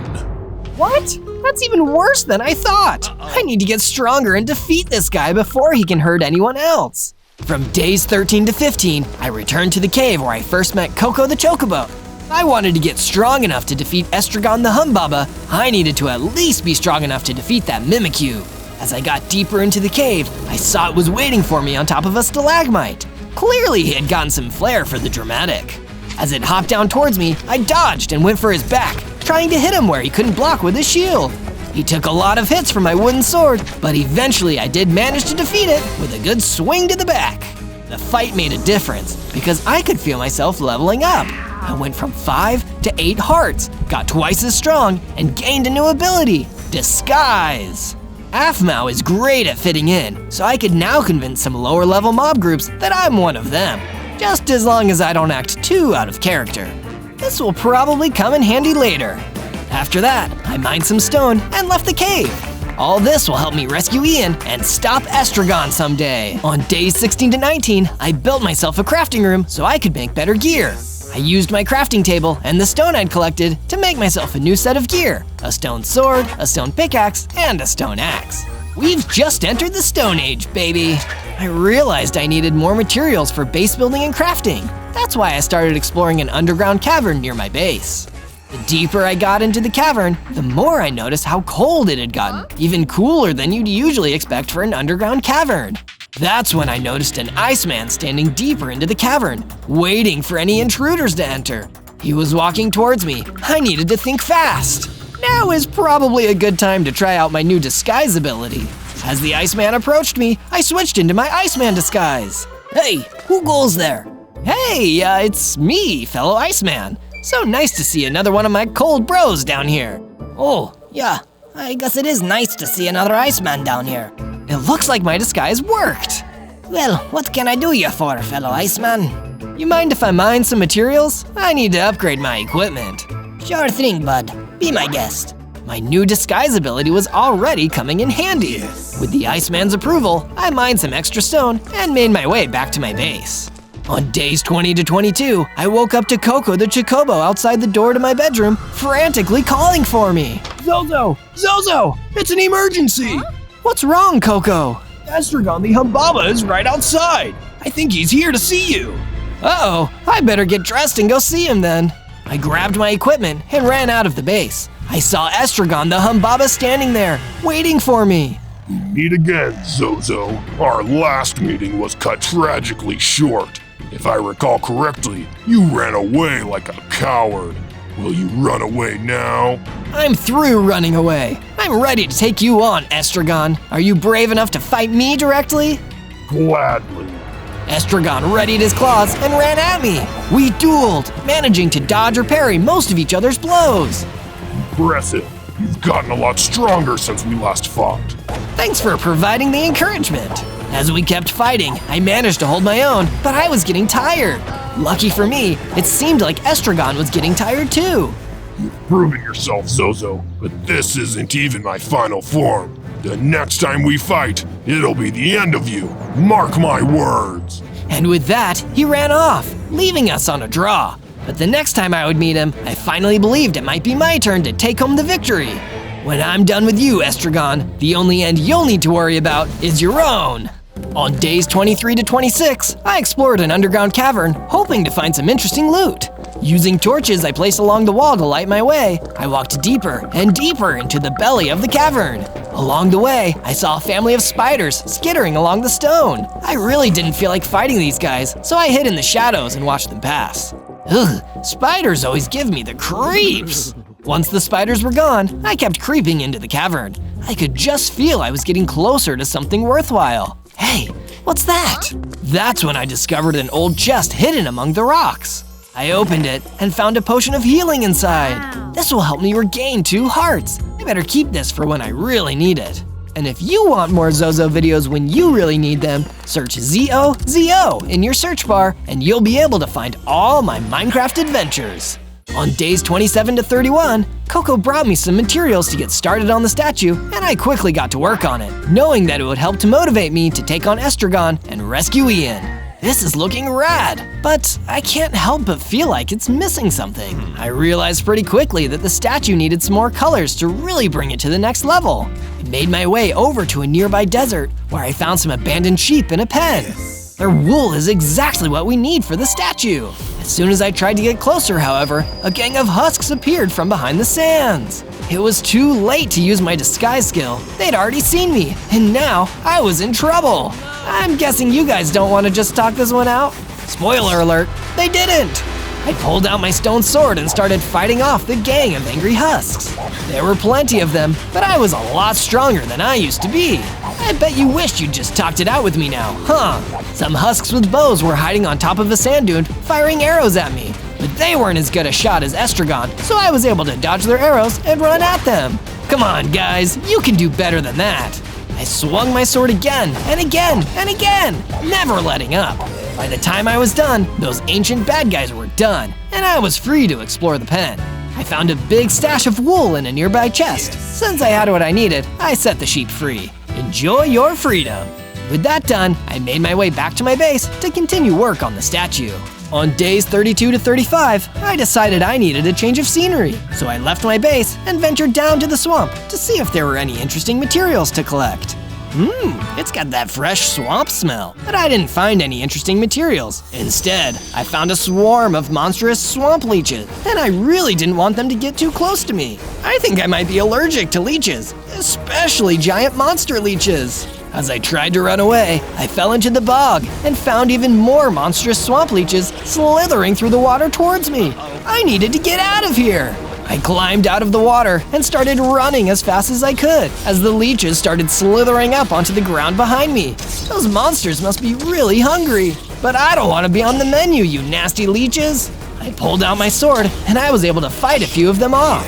But every time I took out a few of them, more crawled out of the water. I was on their turf now. Okay, I'm leaving. Just please stop trying to eat me. After running for a while, I finally managed to escape all the hungry leeches. I stopped for a minute to catch my breath, and that's when the Iron Chicken ran out to meet me. Please, kind stranger, I need your help. Of course, tell me what's happening. My chicken friend was kidnapped and dragged away into a tomb, but it's too heavily guarded for me to go and get her back myself. Will you help me do it?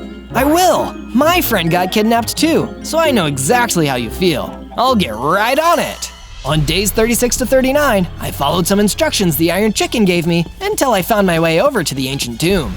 Of course they'd be hiding the kidnapped chicken in the creepiest place possible. Duh.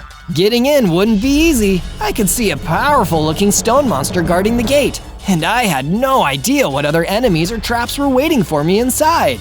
I needed to think of a way to approach this tactically. Wait, I have an idea. The stone monster hadn't seen me yet, so I could use my disguise skill to infiltrate the building without needing to fight the stone monster. Once I was inside, I could try to find the chicken and sneak back out. It'd be a flawless plan, and nobody would need to get hurt. That's the APHMAU way. What could possibly go wrong? Days 40 to 43, I put my plan into action. I used my disguise ability to take on the form of a stone monster and approach the stone monster guarding the entrance to the ancient tomb. Hey there, fellow stone monster. How's it going? Do I know you? Well, we're both stone monsters, aren't we? What's up? You guarding the tomb? Can I go in? Look, buddy, this is a security job. I don't let anyone into this tomb unless I know them. So, who are ya? I feel like I definitely know you from somewhere. Are you a friend of my brother, Michael? Yes, that's it. Some would say I'm his best friend. Me and Mikey go way back. So, you mind if I enter the tomb? You dope. I don't have a brother. I'm taking you down. My disguise was foiled. The stone monster ran towards me, and I used my speed and agility to dodge around him and run into the ancient tomb. Don't worry, chicken. I'm coming for you. I ran into the tomb. It was a cold, dark passageway where I could barely see in front of my face. Put up a couple torches along the walls just so I could find my way around. That's when I found a potion of night vision laying around on the floor of the tomb. This is perfect, just what I needed. I took the potion just in time to see a vicious ruby mummy running towards me. It gave me the fright of my life. I dodged the lunging mummy and only then noticed a green chicken cowering behind the mummy. Hey chicken, come with me. We need to get out of this scary dump. I didn't have to tell the chicken twice. She ran after me as I ran out of the tomb, leaving the shambling ruby mummy behind us. We also passed the big, strong stone monster on the way out and left the tomb for good. The green chicken and I returned to the swamp where she was reunited with her good friend, the Iron Chicken. Thank you, Zozo. I'll never forget this. No problem, Iron Chicken. I just hope I don't need to go into any more creepy tombs anytime soon. On days 44 to 49, after reuniting with the chickens, I decided I needed a little reminder of the friend I was doing all of this to save. I haven't forgotten about you, Ian. That's why I continued working on the statue with some of the materials I'd been gathering. It was getting a little taller every day. I loved seeing my work get better and better like this. Okay, the statue is coming along nicely, but now I need to beef up my home defenses a little. I mined some stone out of the ground nearby and started building a wall around the base to keep it secure from any potential attackers. I'd like to see Estragon break in now. Oh wait, I should probably build a door. I built a double door into the front of the perimeter gate and mounted torches all around the sides to ward off mobs. After that, I got to work making Ian a room of his own. He needed a good place to stay after I got him back from Estragon. While I was at it, I decided to add a kitchen as well. Can't live off of apples forever. Now my base was really coming along. On days 50 to 53, my new security system was put to the test when Estragon the Humbaba attacked the base again. And this time, he brought friends. There was an army of Enderophages, headed by one of Estragon's generals, the mutant Enderman, who was larger and stronger than your average Enderman. You just don't know when to quit, do you, Estragon? Why would I quit, Zozo? I hold all the cards. You've been getting too big for your boots. This is gonna teach you a valuable lesson about your place in things. Minions, attack! On Estragon's order, the army attacked. I thought my new perimeter wall would keep me, Coco, and our base safe, but that's when the mutant Enderman came in. He teleported past the wall and opened the door from the inside. That's when the Enderophages came storming into the base. Uh-oh, this isn't good. I pulled out my stone sword and tried my best to fight off the Enderophages. But as they attacked me, I caught the Ender Flu and felt myself getting temporarily weaker. I wasn't even strong enough to stop them from getting to Coco the Chocobo.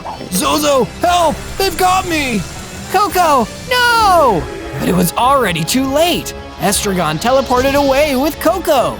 All that was left of the base was me, the Enderophages, and the mutant Enderman. That's it! All of you bad guys are going down! One by one, with my stone sword, I took down all the remaining Enderophages, and the mutant Enderman teleported away in fear. The battle gave me enough XP that I gained 2 more hearts and double speed. I quickly ran back inside and opened my fridge and grabbed some milk. Thankfully, drinking it removed the Enderflu from me.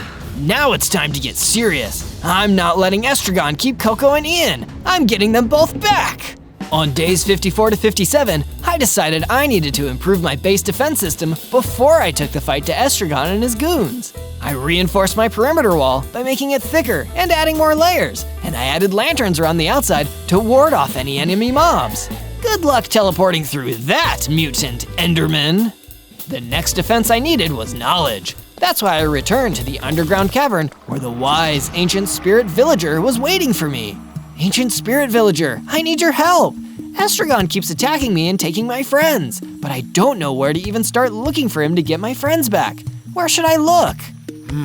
Well, I think I may have an answer for you, Zozo. Across the forest, in the Badlands, there is an ancient temple, which I believe is owned by Estragon the Humbaba. Perhaps, if you find this place, you can discover Estragon's end portal. If you find that, you may be able to rescue your friends and stop his terrible plans. That sounds like a plan, but first, I'm gonna need to improve my weapons and equipment. If I want to take on Estragon, I need to become more powerful than ever. That's when I set off for a nearby mine. On days 58 to 62, I entered the mine and started mining iron ore with my stone pickaxe. This will be perfect for upgrading my gear. But while I was mining, I suddenly felt a presence behind me. I turned and saw the mutant Enderman lurking in the dark. You again? I've had enough of you. The mutant Enderman teleported toward me, but I wouldn't let him get the advantage here. I pulled out my stone sword and finally put an end to the crafty teleporting villain. He had one final trick up his sleeve though. Before I could back off, I got sucked into the ender energies that exploded out of him. By the end of it though, I was in a lot better shape than he was. You picked the wrong side, mutant Enderman. I gathered up the rest of the iron and returned to my base. There, I used my crafting table to create an iron sword, an iron pickaxe, an iron axe, and a full set of iron armor. Looks like I'm getting stronger and stronger every day. Yeah!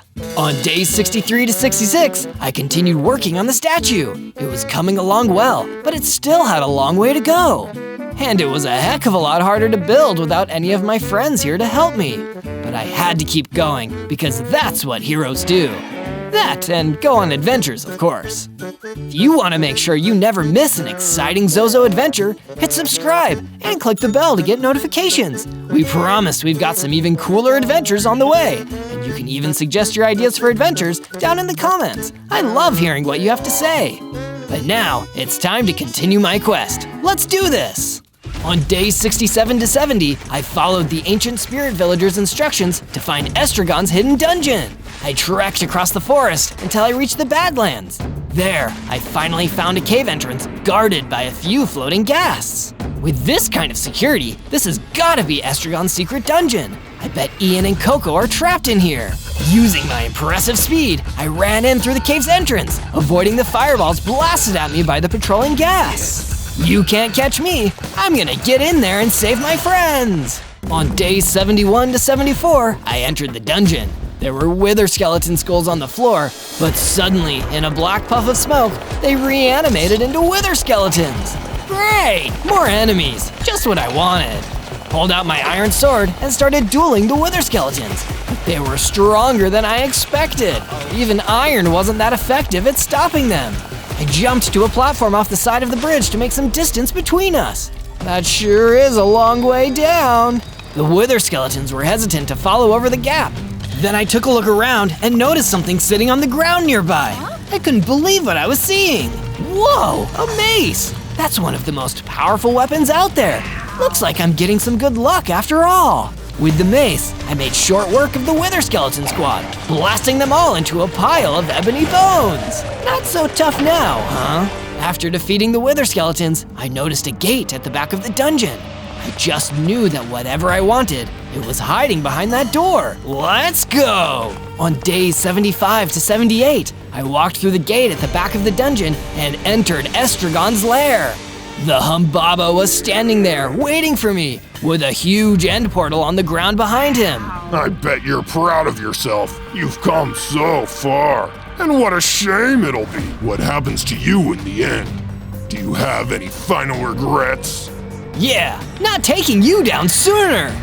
I pulled out my new mace and ran toward Estragon. He tried to dodge, but I was too fast for him. All it took was one good strike, and Estragon was thrown across the room. Needless to say, he didn't seem happy. You really have gotten stronger. And I've gotten angrier. You'll see just how angry I can get if you don't tell me where I can find my friends. Oh, you'll find them. But to find them, you'll need to follow me. Estragon jumped into the end portal and disappeared. I wasn't going to let him get away, so I jumped in right after him. On days 79 to 84, I arrived in the end, where Estragon the Humbaba was already waiting for me on top of some kind of tower. The sky above was pitch black. Something about this place made me shudder all the way down to my bones. Welcome, Zozo, to the end. I hope you find it as hospitable as I do. Give it up, Estragon. It's over. Tell me where you're keeping my friends. Oh, they're right here, Zozo, but you'll never see them again. Isn't that just tragic? Now this creep was really making me angry. Not as weak as I used to be, Estragon. I can defeat you now. Perhaps you can, but can you beat me after this? Estragon the Humbaba started floating off the top of the tower. I could feel an energy building in the air. What was happening here? Prepare to witness true power, Zozo. In a puff of poisonous purple mist, Estragon harnessed the power of the end and transformed into an Ender Dragon, one of the most powerful enemies imaginable. This is what it's all been building to. I've harnessed the power of the end and become stronger than I could have ever hoped to be. Soon, with the help of my Endermen and my Endriophages, I will conquer the world. I'll never let you do that. You'll be too dead to stop me. Estragon the Ender Dragon fired a purple fireball at me. I had no hope of surviving like this. I ran away and hopped back into the end portal. If I couldn't figure something out soon, we'd all be doomed. On days 85 to 89, I ran back through the forest to my base. By the time I got back there, I was exhausted from the journey and from my last fight. I needed to take a nap and get my energy back. That's when I got an unexpected guest. The ancient spirit villager floated into the room and woke me up. Ancient spirit villager, what are you doing here? Seems the situation has become graver than ever, Zozo. Our shared enemy, Estragon, has taken the form of an Ender Dragon. I know that, ancient spirit villager. I saw it happen. Then you know how much is at stake, what we must do in order to stop him and save the overworld from his tyranny. You still think I can beat him? If you wish to save your friends, Ian and Coco, then you will have to. But you will need to get stronger first. Here, take this.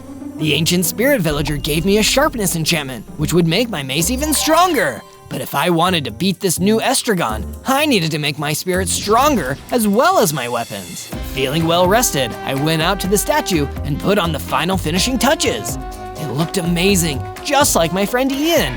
I knew when he finally saw it, he'd love it. He always was a little full of himself. That's when the ancient spirit villager appeared to me one more time. Zozo, my time is almost at an end, but I have a message to impart to you. If you wish to survive the wrath of the Ender Dragon, You must wear the ultimate armor. You will find it in a chest, hidden in the nether wastes. There is a portal to the nether on the stone shores. You can do it. I believe in you.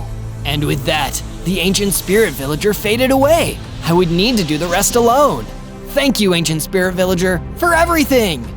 On days 90 to 94, I used the sharpness enchantment the spirit villager gave me on my mace to make it stronger. I took my enhanced mace and made my way to the stone shores.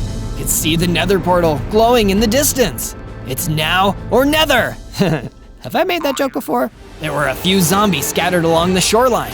When they saw me, they immediately started running towards me. Thankfully, by this point, I was way too strong for them. I took them all out with my mace and ran towards the portal. Nothing is gonna stop me now. I jumped into the portal and was suddenly transported to the fiery nightmare world of the Nether. Now I've gotta find that chest. This place is way bigger than I thought. As I wandered further into the nether waste, I was attacked by a horde of zombified piglins, all oinking furiously. Guys, I'm just looking for the chest. I don't want any trouble. But they weren't interested in listening. Instead, they all attacked me and gave me no choice but to fight back. Take this and that.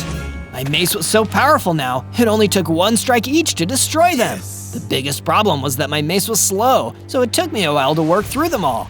They really should give you guys a raise. Once the zombified piglins were taken care of, I continued exploring until I found an empty bastion remnant. This must be where all those zombified piglins came from. I wonder if they were guarding something. I crept inside, and that's when I saw it, the chest, the exact thing that the ancient spirit villager told me about. I opened it up and found something amazing inside, a set of netherite armor, the strongest armor ever. This would be perfect for keeping me safe against the wrath of Estragon. With the armor in my inventory, I ran back to the portal. It was time to return to my base and prepare. Don't worry, Ian and Coco, I'm coming back for you soon. On days 95 to 96, I continued the prep for my final battle back at the base. I used my library to craft a few new enchantment books that'd give me the edge in the fight against Estragon. Even though my netherite armor was already the strongest armor you could get your hands on, it could still be stronger. I gave it the projectile protection enchantment so I could withstand anything that Estragon the Ender Dragon threw at me. But I didn't stop there. When you think dragons, you also think fire. That's exactly why I also gave my netherite armor the fire protection enchantment. You won't be able to toast me now, Estragon. But I couldn't just load all my efforts into defense. My mace was powerful, but it was also slow, and it was no good at long range. Not exactly great when your enemy can fly. That's why, just to be sure, I also made a throwing axe to keep in my inventory, just in case Estragon decided to cheat and use his wings. And to think, I started this journey as just a fun YouTuber. Now I'm a powerful dragon hunting warrior. Let's go! On days 97 to 98, I made the hard trek across the forest toward the cave where Estragon was keeping his end portal. I was nervous. After all, the Ender Dragon was one of the strongest enemies I'd ever faced. But I knew in my heart that I could win this thing and save my friends. Do you believe I can do it? Let me know down in the comments, along with what adventure you'd like me to take on next. Anytime you want more Minecraft adventures with me, Zozo, just search ZOZO for more. That's when I noticed that dark, scary dungeon right in front of me.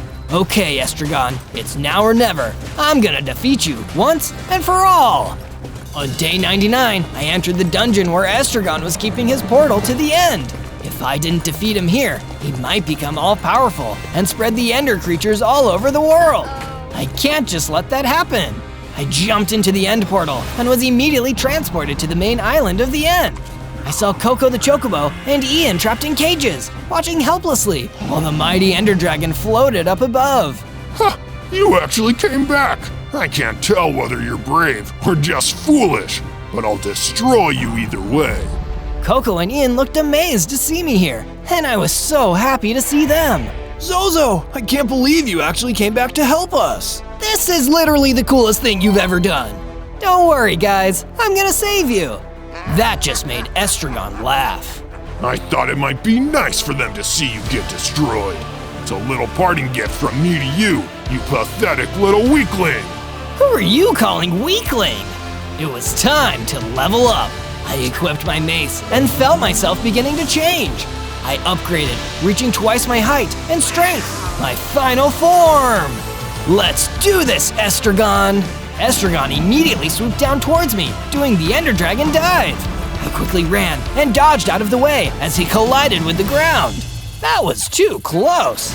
I grabbed my mace and ran towards him, ready to deal a blow, but he was already up and flying around again. Oh, come on, that's not fair. He unleashed a purple fireball that flew down towards me and exploded, filling the area around me with that lethal pink haze. I could hardly breathe. I needed to get out of here before it depleted my health. This is even worse than Ender Flu. The Ender Dragon had so many attacks, I could barely keep up. Just as I was recovering from the poison gas, the Ender Dragon flew towards me again, spewing a barrage of normal fireballs down onto me. If I wasn't wearing my enchanted netherite armor, I probably would have been melted, right there and then. Despite my armor, they still dealt some damage, taking out 2 of my hearts. Thankfully, I still had my healing potion to get me back to full health. Bottoms up. And Estragon certainly didn't like that. Face it, Zozo, I'm all-powerful. You can't stop me. I will rule the overworld. But I wasn't done just yet. I grabbed my throwing axe and prepared for the next attack. This time, I'd be ready. You want to finish me off, Estragon? Come on and do it then. If you insist, Zozo. I saw Estragon preparing for another dive towards me. This would be my chance. As he got closer, I threw my axe at him, throwing off his arc and sending him collapsing into the ground with an earth-shaking crash. Before Estragon the Ender Dragon could get himself back up into the air, I pulled out my powerful mace and ran over, straight towards his head. I could see him starting to panic. Wait, Zozo, no, you can't do this! This is what happens when you kidnap my friends. Boom! With one strike of my mace to his head, Estragon the Ender Dragon was destroyed for good. It was over! You did it, Zozo! Yeah, you won! On day 100, me, Ian, and Coco escaped the end.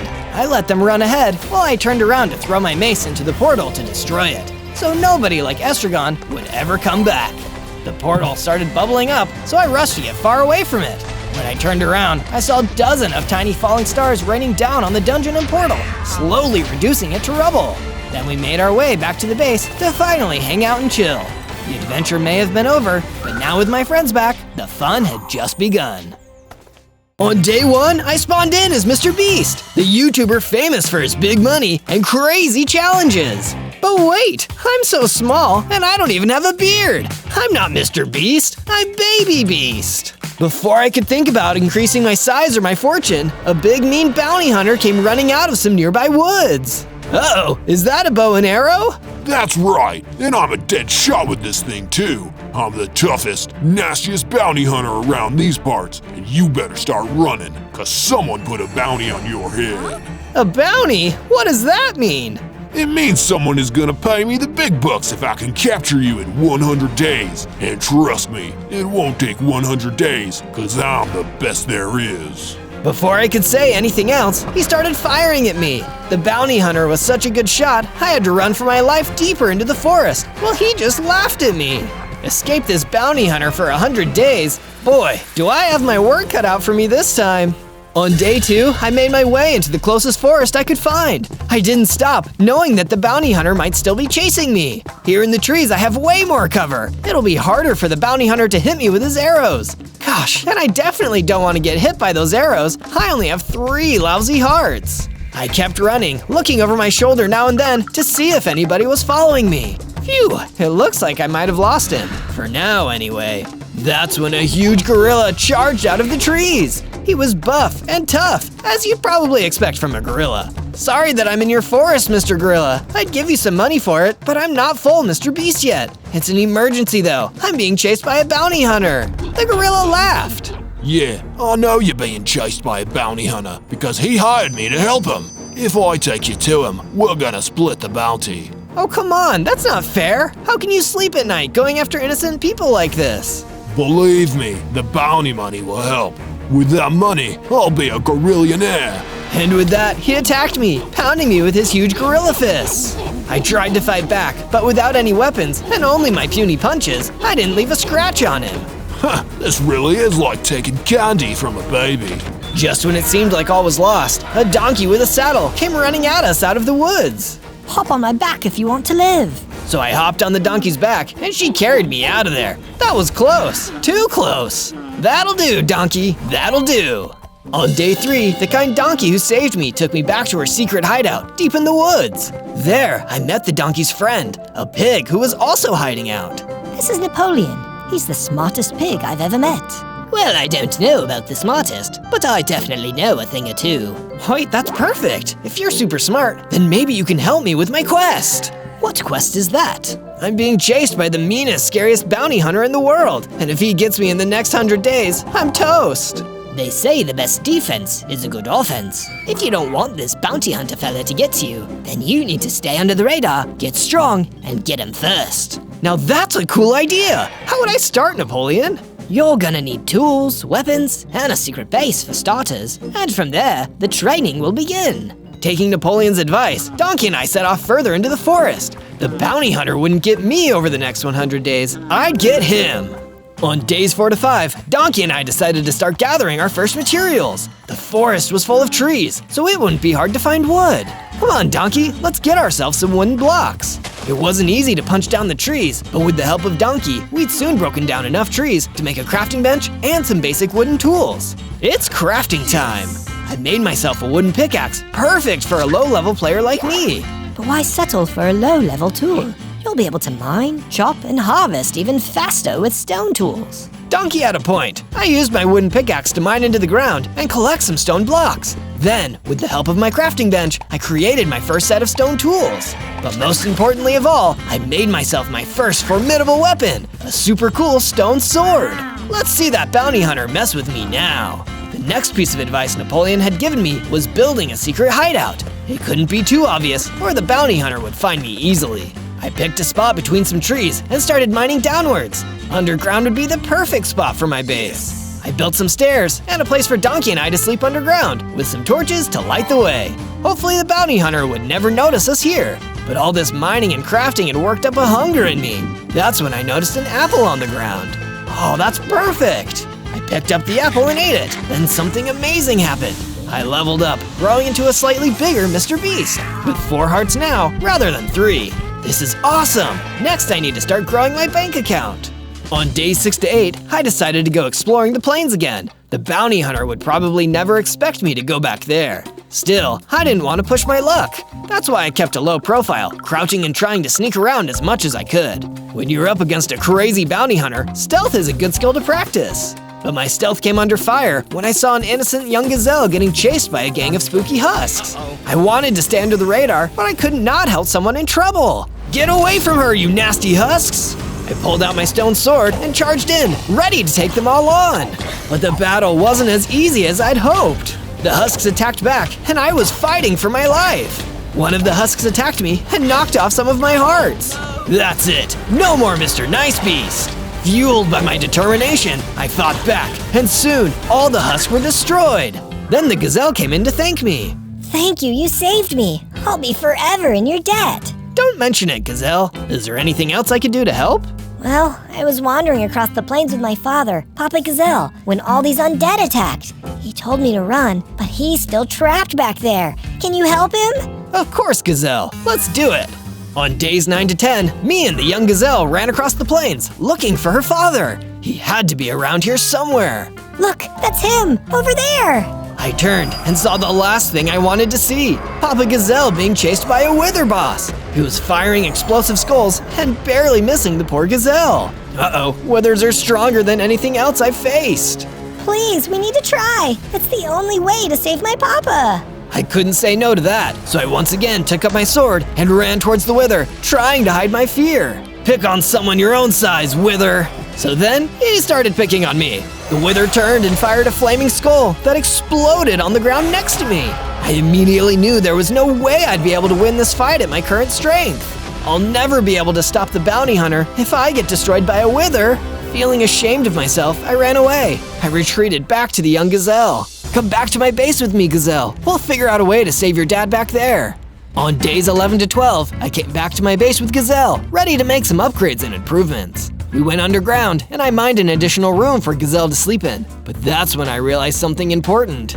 An underground base is a great hideout, but if the bounty hunter finds us here, we're trapped. I need to build an escape tunnel. So that's what I started building. The escape tunnel would be an ongoing project though. I couldn't build one big enough for us all in just one day. During my day of mining and crafting, I paid another visit to Donkey and asked her what she knew about the bounty hunter and why he could have been after me. Well, it's probably got something to do with the prophecy. Prophecy? What prophecy?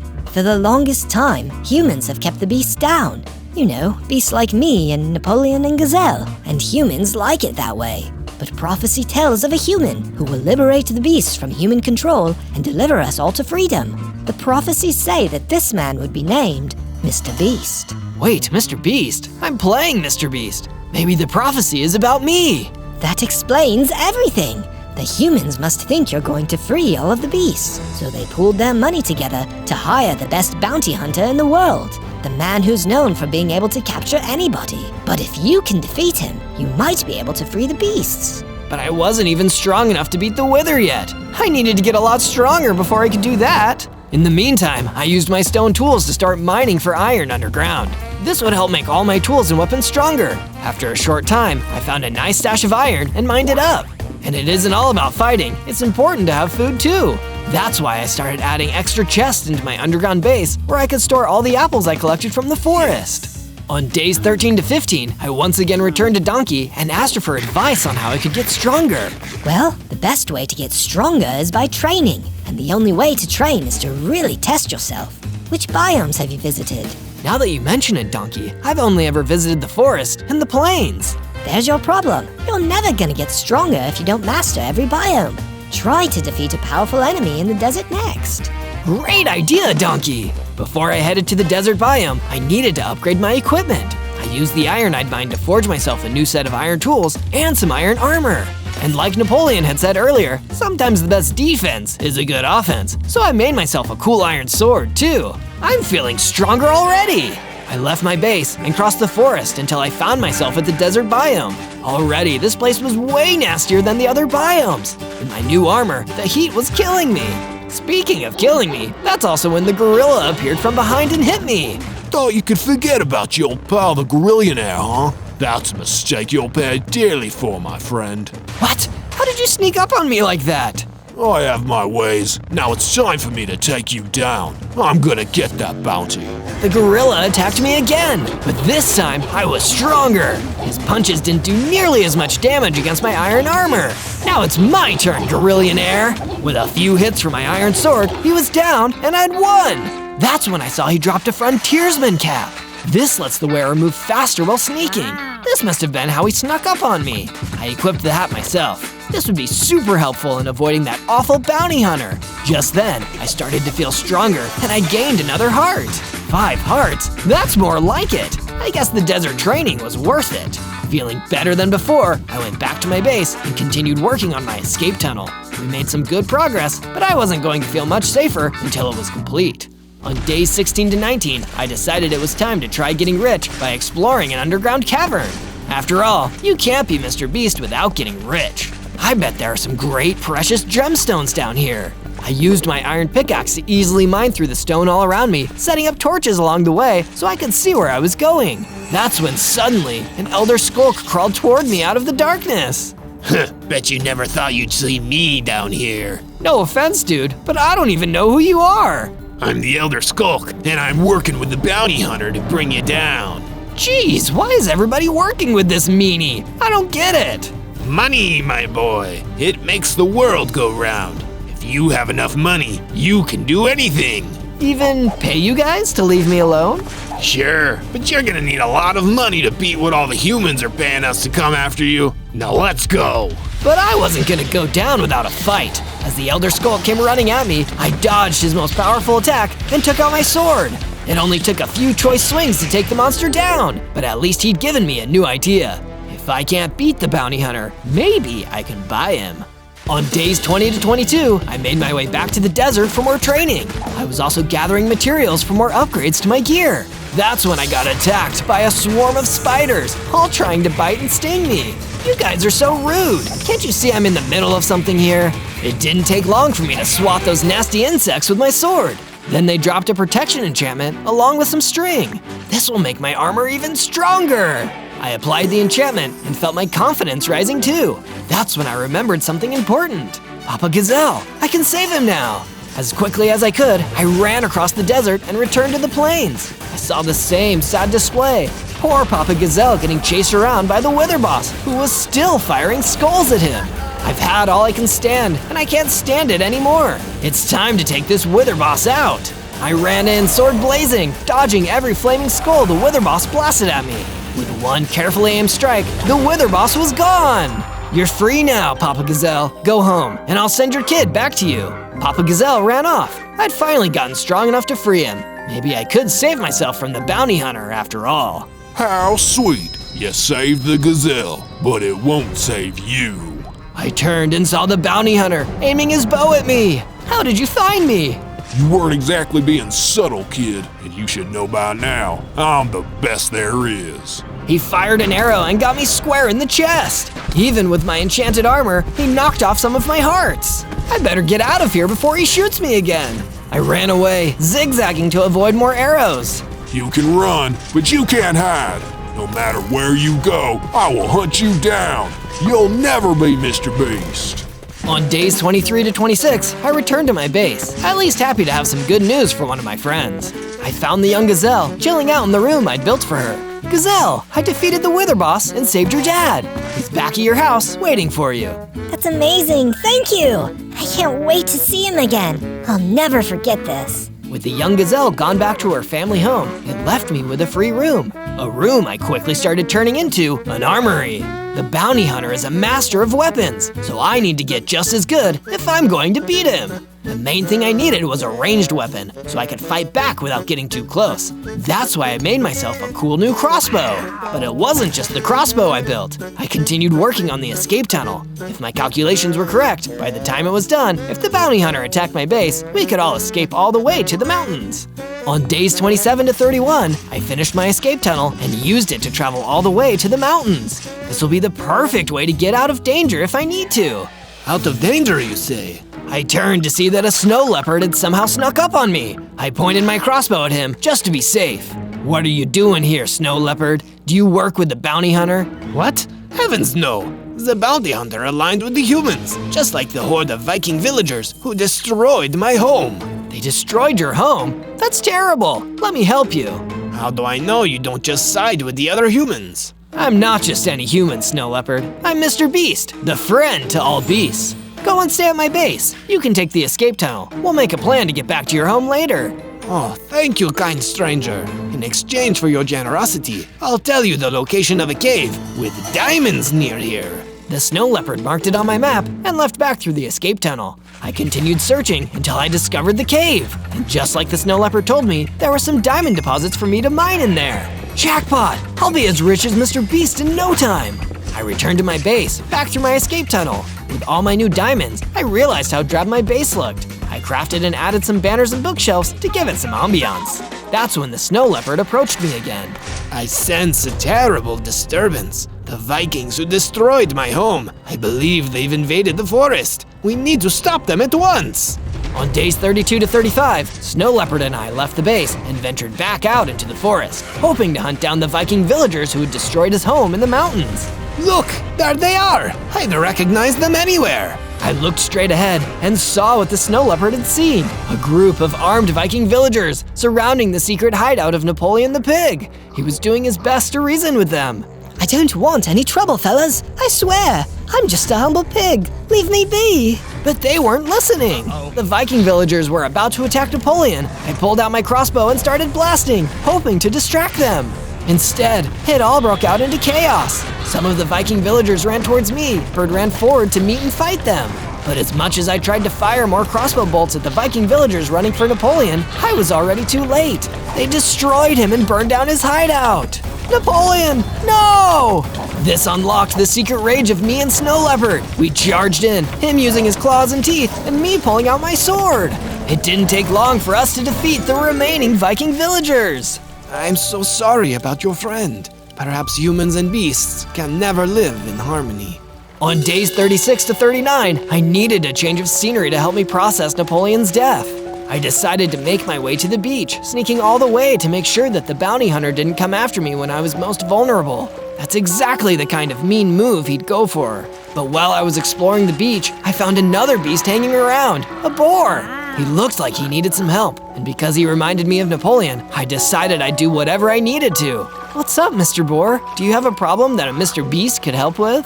I was fishing for some magic yellow fish in the nearby ocean, but a small group of aggressive giant lobsters stopped me.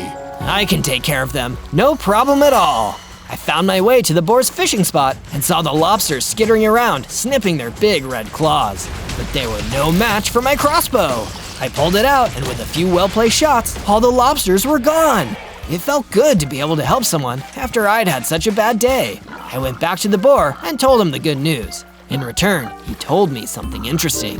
The bounty hunter had a weakness. His powers were reduced in the dark. Thanks for the tip, Mr. Boar. That'll probably come in real handy. On days 40 to 43, I returned to my base and continued to spruce it up. I installed lanterns down the length of the escape tunnel just to make it easier to use. That's when Donkey approached me with a request. I heard about some horse friends of mine that escaped from a human stable. Would you mind building some extra rooms for them down here so they have somewhere to be? Of course, Donkey. That'll be no problem at all. I mined a few extra rooms and widened the entrance to the secret base so we could fit some of Donkey's new horse friends inside. The more the merrier. While the horses filed in, Snow Leopard came into my room and shared some vital information. My snow leopard senses have been speaking to me again.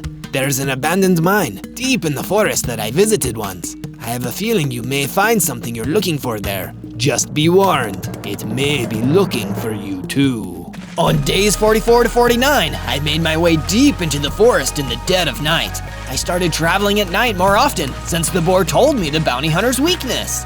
Soon enough, I'm gonna be strong enough to beat you, bounty hunter. Eventually, I found the abandoned mine that the snow leopard had told me about and crept inside. It was dark and spooky in the abandoned mine, so I used some torches to light the way. However, the second the torches were in place, I heard something coming towards me. Hey, who goes there? I was lucky and dodged in time as an arrow flew towards me and embedded itself in the wall next to me. An arrow that could have only belonged to one person I knew, the bounty hunter. Hello again. You've fallen right into my trap. The bounty hunter stepped out of the darkness. I know about the prophecy, bounty hunter. I know why the humans paid you. They know I'm Mr. Beast, and they hate the beasts, so they want to stay in control of them. The bounty hunter laughed. They don't hate the beasts. They're jealous of the beasts. They were born with brains, but the beasts were born with natural strength and instincts. What they really want is to harness the beast, produce something with the mind of a human and the strength of a beast. Such a thing is impossible, bounty hunter. Impossible? You fool, it's already happened. Then, another thing charged out of the dark towards me. A creature I'd never seen before. A huge villager beast. A fusion of human and beast. And it was ready to fight me. Good luck. You're gonna need it. And with that, the bounty hunter disappeared, leaving only me and the villager beast. It was time to fight. On days 50 to 53, the villager beast ran at me, moving faster than I'd ever seen a human move before. I fired at him with the crossbow, hitting him with multiple arrows, but it didn't even seem to hurt or slow him down. The villager beast rammed into me and knocked me back against the wall, almost stunning me. I pulled out my sword and tried to fight back. It was shockingly fast and strong, managing to deflect or simply ignore most of my attacks. In the end, it took all the strength I had to finally defeat this unnatural monster. Jeez, I hope I never have to fight one of those horrible things again. When the villager beast died, it left a book marked research notes on the ground. It seemed to have been written by some kind of evil scientist, probably the one who'd first made this monster. The tests are going well, but the subject is still far too weak. I need the bounty hunter to capture even stronger creatures if I'm to master the fusion and create the ultimate combination of human and beast. The time will soon come when I have perfected the process, and then nothing will stop us. Uh-oh, that doesn't sound good. On days 54 to 57, I climbed out of the abandoned mine, shaken by my fight with the villager beast. It seemed that the plans the bounty hunter was involved with were so much worse than I thought. I wanted to go back to my base and warn the others, but when I left the mine, Sven the Viking, one of the strongest Viking warriors of all, was waiting for me, sword at the ready. Well, you survived. That's impressive. The villager beast is a powerful creature, but my instructions are clear. The bounty hunter told me to destroy you if you survived and escaped. So I guess that's what's gonna happen now. Sorry. I didn't have the time or patience to listen to Sven's babbling, so I fired at him with my crossbow. Once, twice, 3 times. But somehow, every time, he dodged. Can't we just talk this out, man? I pulled out my sword, and Sven kept attacking me. He was a strong fighter, but I'd beaten the villager beast, so he didn't seem that challenging in comparison. Once he was gone, he dropped an interesting item on the ground. Some Outback leggings, which massively increase your ability to dodge projectiles. So that's how he kept dodging my crossbow bolts. I better take these for myself. They'll probably come in handy for the next time I face the bounty hunter. After I equipped the Outback leggings, I made my way back to the base. I met with the snow leopard again, told him about all the crazy things that had happened, and showed him the book that I collected from the villager beast. This is troubling. These writings, they seem to be the work of the Plague Doctor, a mad scientist who had theories about fusing humans and beasts to create the ultimate creatures. I thought he was gone, but he seemingly returned. This means all of us are in danger. It's worse than I possibly could have thought. On days 58 to 62, after receiving the disturbing news from Snow Leopard about the Plague Doctor, I decided to work on improving and upgrading the base however I could. First came the escape tunnel. I built a track along the floor of the cave so a minecart could be installed. This would make it a lot easier and faster to get from one end to another. I think I'll give it a spin right now. Woohoo! I took the minecart down to the other end of the escape tunnel and ventured out into the mountain biome again. I explored the diamond cave that Snow Leopard had shown me and mined even more diamonds. I used the escape tunnel and the minecart once again to take these back to my base, where I built my first pieces of diamond gear, a diamond chest plate, and an awesome diamond sword. I ended the 4 days by building additional levels and rooms to my underground base, in case we needed to help more beasts hide from the bounty hunter and the evil Plague Doctor. There's only one way out of this, and it's with all of us working together. On day 63 to day 66, Donkey came up to me with a clever idea. Humans have been known to use boats to travel along the river in groups. Maybe if you follow the river along, you might be able to find one of their settlements, or even find your way to the bounty hunter's new lair. Good idea, Donkey! I'll wait until nightfall, then the bounty hunter will never see me coming. So that's exactly what happened. I waited until nightfall, then I made my way out through the forest until I found the river. Then I just followed the river along. Suddenly, I got a spooky feeling, like something was waiting nearby, and turned to see a night apparition floating right behind me. I immediately pointed my crossbow at him, not wanting to take any chances. Wait, I'm friendly. I just need your help. Oh really? What's going on? I'm sorry for pointing my crossbow at you, by the way. I've had kind of a rough month. It's okay, I understand. We're all a little jumpy with the bounty hunter's men hanging around. Wait, the bounty hunter's men? Do you know where I can find them? Of course. They chased me out of my home in a cave nearby. I think they were looking for precious gemstones. Then let's go fight them. I need some answers before it's too late. Count me in. So we ran to the nearest cave, ready for battle. On days 67 to 70, the night apparition and I ran into the cave he'd once called his home. The henchmen of the bounty hunter, 3 gold warriors, were already inside, mining at the walls with iron pickaxes. What are you goofballs doing? The 3 gold warriors suddenly turned to me and the night apparition and pulled out iron swords. We're under strict orders from the bounty hunter to mine as many diamonds as possible. If you interfere, we will destroy you. Why does the bounty hunter need so many diamonds? Is he really just that greedy? No, he and his employer want all of their soldiers to have diamond swords. We'll all be stronger that way. Oh, diamond swords like this? I pulled out my diamond sword and charged in. The gold warriors didn't hesitate to fight back. They were strong and well trained. But thankfully, I wasn't alone in this fight. The night apparition floated around the cave, distracting the gold warriors long enough for me to get the edge. Soon enough, I defeated all 3 with my trusty diamond blade. Thanks for the assist, night apparition. Thank you for getting my home back. Feel free to take any of the diamonds those guys left behind. Don't mind if I do. I mined the remaining diamonds and prepared to leave when the night apparition said one more thing to me. I heard the Golden Warriors murmur something about coming from the Badlands when they first chased me out. I figured that might be useful information for you. On days 71 to 74, I began following up on the lead that the night apparition had given me. If what the Gold Warrior said was true, I might have been able to find something I wanted there. And if what you want is more crazy Minecraft adventures like this one, search for more Zozo videos by searching ZOZO. By the time I arrived at the Badlands, the only structure I could see was a busted down looking camp. But that wasn't all. The bounty hunter was waiting for me. I'm impressed. You shouldn't have survived. I just started firing arrows at him from my crossbow, not even letting him finish his sentence. He somehow managed to dodge every single one. Nice shots. Now it's my turn. He pulled out his bow and fired a few arrows at me. But now, I had the Outback leggings on my side.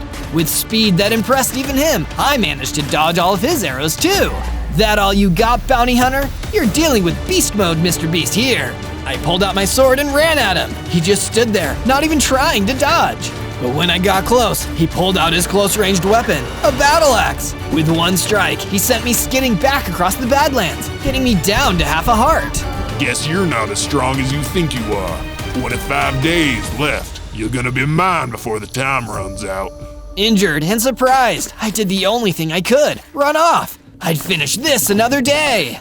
On days 75 to 78, I returned across the forest to my base. I built myself an extra room just for sitting around and relaxing, because after everything I'd experienced, I really needed to take a load off. That's when the snow leopard approached me, carrying a book. As you may have noticed, I sometimes dabble in a little bit of magic. I'm able to sense things other people can't. It's true, that is something I've noticed about you. Well, I've taken my skills in magic and used it to create this book. If you read it, you will finally unlock your true potential, and it will help you on your next steps to becoming the hero you were always meant to be. Wow, thank you, Snow Leopard. I'm honored. I took up the book and finally read it. I felt the change immediately, getting bigger, stronger, and getting an impressive 10 hearts. But more than that, I took a look into my inventory and found that it was stuffed with money. Snow Leopard, you did it! I'm finally Mr. Beast!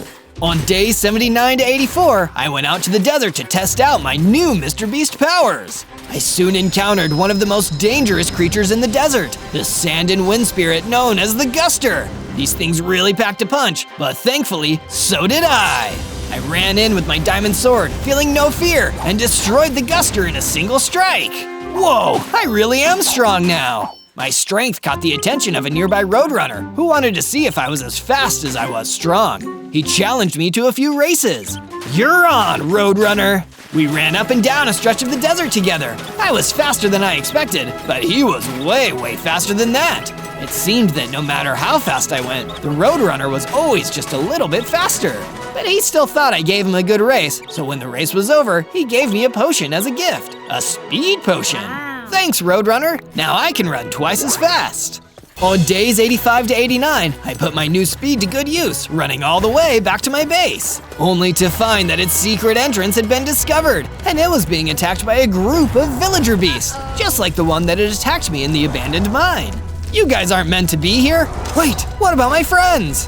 Thankfully, my hard work earlier had paid off. They'd all escaped through the minecart escape tunnel before the villager beasts could get to them. But those monsters were still destroying my base. I pulled out my diamond sword and ran to fight them. With my new strength and skill, the first one I attacked only took a few hits to defeat, and the rest started running. I'm not letting you guys get away this time. I started chasing them into the forest, but I was interrupted when a tiny rabbit asked for my help, finding his lost carrot. Okay, I'll help you find the carrot. Just know this really isn't a good time. While the villager beast ran away, I searched around until I found the rabbit's carrot behind a tree. I grabbed it and gave it back to him, before continuing to chase the villager beasts into the distance. I was once again extremely thankful for my roadrunner speed.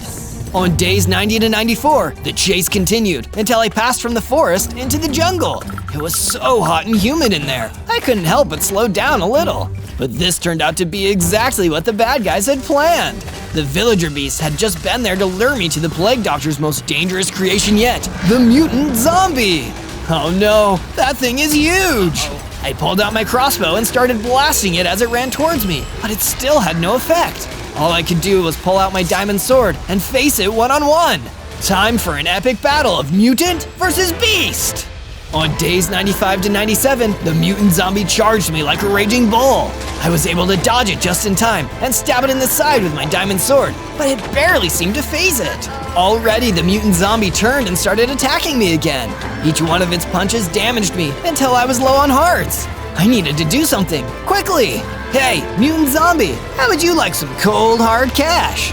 In true Mr. Beast style, I threw some of my vast collection of money onto the ground. The mutant zombie was immediately distracted and ran towards the cash. I guess the Elder Skulk was right. Money really does make the world go round sometimes. While he was distracted, I took advantage of my Roadrunner speed and struck the mutant zombie again and again with all of my might, until finally it fell and was defeated. The mutant zombie only dropped one thing, a map, with exact directions to the Plague Doctor's laboratory, where I'd find him and the bounty hunter. 3 days left. It's time to end this. On day 98, I made my way back to my base to make the final preparations for my assault on the Plague Doctor's lab. As I prepared, my friends from around the base came to offer me some help or words of encouragement. First came the horses. Thanks for giving us a place to stay. You're a real beast. Next came the snow leopard. You can do this! The prophecy has all been true up to this point. You will defeat the bounty hunter, destroy the Plague Doctor, and liberate the beasts. And finally, my oldest friend, the donkey. I made you something special to bring with you. Firework bolts. These will really make your crossbow pack a punch. With everything said and done, it was time to make my way to the laboratory and save the day. On day 99, I crossed the forest, following the directions on the map left by the mutant zombie. On the way there, I passed a turtle, minding his own business in the forest. Good luck. I believe in ya. Thanks, Turtle. I'm sure it'll be turtly fine in the end. Okay, don't push it. I kept walking, remaining stealthy, until I saw the Plague Doctor's laboratory in the distance. But this wouldn't be as easy as I thought. The building was surrounded by villager beasts. I loaded up one of my new firework rounds into my crossbow and prepared to fire. But if I missed my shot, would it lead the other one straight to me? I might have miscalculated here. That's when an unexpected old friend turned up. It was the young gazelle, who I'd saved months ago. She ran past the front of the laboratory, catching the attention of the villager beasts. They started chasing her, running away from the entrance of the laboratory. Finally, my chance! Using my Roadrunner speed, I ran straight for the door. On day 100, I entered the laboratory, crossbow loaded and ready to fire. The laboratory was eerie. It was filled with cells containing more villager beasts, who must have been the failed experiments of the Plague Doctor. Do you like what you see, young man? I turned and saw the Plague Doctor, and of course, the bounty hunter waiting for me. All these wonderful creations, but they're flawed, aren't they? But you can't make a delicious meal without the best quality ingredients. And for perfect human-beast hybrid, I need the ideal subject. Once my bounty hunter has defeated you, you will be that subject. It's why I put that bounty on you in the first place. Day 100. You made it all the way. I hope that eases the pain of being defeated. Not a chance, bounty hunter. I'm not just some pesky human. I'm Mr. Beast. The bounty hunter pulled out his bow and prepared to shoot, but I was quicker than he was. I fired a firework bolt at him, but I didn't wait up. I pulled out my diamond sword and ran at him, ready to land a lethal blow. Bounty hunter, destroy! The bounty hunter immediately pulled out his battle axe and parried the blow from my diamond sword. He was a formidable opponent. You've gotten strong. I'm impressed. We clashed weapons while the Plague Doctor watched. I needed to keep absolute focus in order to dodge or block every attack he threw at me. I was just waiting for a window. At the perfect moment, I pulled out my crossbow and fired one of the firework bolts at close range, right into the bounty hunter's chest. He was finally defeated. You've won. Well done. Now finish me off. What? No, I'm not gonna finish you off. I'm going to hire you.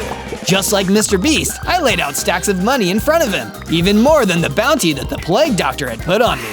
Wow, that's a lot of money. What would you like for me to do, boss? I want you to destroy this entire lab, take the Plague Doctor to jail, and retire. I'll make it happen, boss.